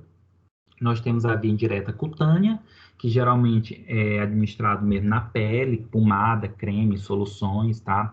Pode produzir efeitos sistêmicos, terapêutico ou tóxico, principalmente se for absorvido muita substância, pode ter efeito sistêmico, porque muitas vezes a pessoa acha assim, é pomada, é creme, mas o efeito é só no local. Inicialmente é no local, mas se for absorvido demais, pode ter efeito sistêmico, porque se caiu na corrente sanguínea sistêmica, o efeito é geral. A absorção, gente, depende da área de exposição, da difusão do fármaco na derme, temperatura e estado de hidratação da pele. São os fatores que influenciam a absorção aí das substâncias, né? E vai depender se é pomada, se é creme, se a substância é mais aquosa, se é mais lipídica. Nós temos também, turma, a via indireta tópica, que é na mucosa, tá? Como, por exemplo, nas narinas, né? Que é mucosa. As mucosas, gente, elas são altamente vascularizadas, e como é altamente vascularizada, tem uma maior absorção dos princípios ativos, tá? Tem ação local e consequente sistêmica, porque como é altamente vascularizada, vai cair na corrente sanguínea sistêmica. Pode dizer, Cleidmar. Professor, e se cair na corrente sanguínea sistêmica, o que pode ocasionar? Tem algum problema? Não, isso vai depender da quantidade da substância. Por exemplo, se eu estou passando uma dexametasona tópica, que é um corticoide, e se cair na corrente sanguínea sistêmica, o que vai acontecer? Eu vou ter um efeito sistêmico, então vou continuar tendo um efeito anti-inflamatório. O problema é que o corticoide, quando vai para a corrente sanguínea, ele pode levar a edema, pode mexer com os ossos, pode aumentar a gordura, o peso corporal. Só que assim, isso é mínimo, porque a absorção sistêmica também vai ser mínima, a não ser que a pessoa passe uma grande quantidade o tempo todo, tá?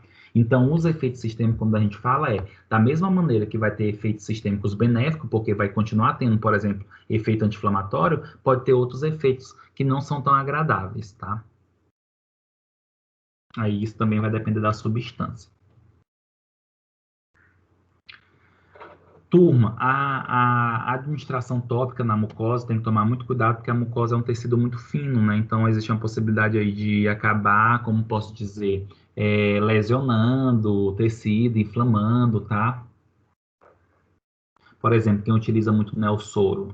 Quem utiliza muito Nelsoro, às vezes, fica com sangramento, porque acaba tendo aí um ressecamento da mucosa, tá? E nós temos também as vias tópicas, indireta, conjuntival e geniturinária. Conjuntival é quando se coloca diretamente na conjuntiva, nos olhos, tá, gente? E geniturinária na região genital, tá? Tanto vaginal como a região urinária, tá? Uretal. Turma, todas as vias tópicas têm efeitos locais, mas se for absorvido, pode ter efeitos sistêmicos, tá? Só que é mínimos. E quais são as formas que pode ser tanto que pode ser usado na região conjuntival e geniturinária? Creme, pomadas, geleia, soluções, comprimido, óvulos vaginais. Lembrando, né, gente? Comprimido eu não vou colocar nos olhos, nem óvulos, tá? E daí já é destinado para a região vaginal. E, por último, nós temos a nossa última via de administração indireta, relembrando, via parenteral, não passa pelo sistema digestório, via parenteral indireta, porque não precisa de agulha. Nós temos a via respiratória, né, que é a administração diretamente na região respiratória, no sistema respiratório, a substância vai para os alvéolos, na região pulmonar, tá? Então, gente, a via respiratória, ela envolve desde a região da mucosa nasal até os alvéolos, onde a substância vai para os alvéolos e vai ter a troca gasosa, e acaba indo para a corrente sanguínea, e isso é tão rápido, gente, que o efeito acaba sendo bem rápido também, tá? Pode ser usado tanto para efeitos locais, como para efeitos sistêmicos, como, por exemplo, os anestésicos inalatórios, como o alotano, que eu dei o exemplo na aula anterior, tá? Esse alotano, gente, ele é um gás. Começou a cheirar ele, começou a inalar ele, a pessoa já começa a dormir, A via respiratória a administração é de pequenas doses e a ação é rápida, porque como entra rapidamente na corrente sanguínea, o efeito acaba sendo rápido. E poucos efeitos adversos sistêmicos. Óbvio, isso vai depender também da quantidade de substância administrada. Pode levar à irritação da mucosa, tá? Porque a substância ela vai passar por todo o trato respiratório, desde do trato respiratório superior ao inferior. Pode ocorrer a perda de efeito por deposição de partículas inaladas, tá? Ou seja, quando for administrar um medicamento, esse medicamento ele tem partículas muito grandes e é administrado por via respiratória, pode ser que essas partículas elas se prendam no muco, nos cílios presentes aqui no sistema respiratório, e aí não chega em grande quantidade e não tem uma absorção tão adequada. Apesar de que a indústria já faz todos esses cálculos aí para não ter essas perdas.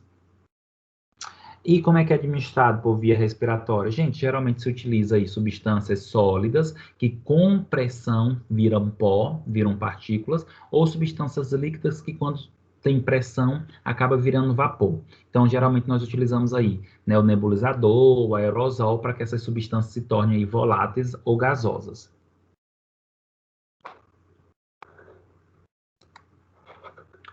Turma, alguma dúvida da via respiratória, algum comentário? Professor, com relação aos medicamentos fitoterápicos, eles não entram em nenhum desses argumentos, nenhum desses tópicos que o senhor falou? Os medicamentos fitoterápicos, Cledimar, eles podem ser administrados por via respiratória, pode ser administrado por via oral. Entenda, fitoterápico é uma modalidade de medicamento que é à base de plantas medicinais, sem um princípio ativo isolado.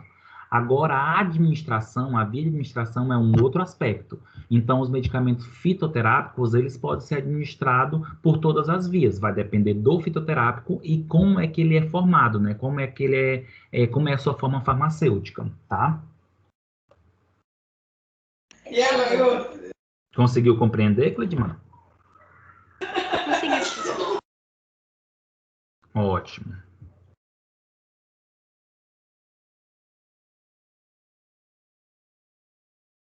E aí, turma, mais alguma pergunta, mais alguma dúvida? Gostaria de dizer algo?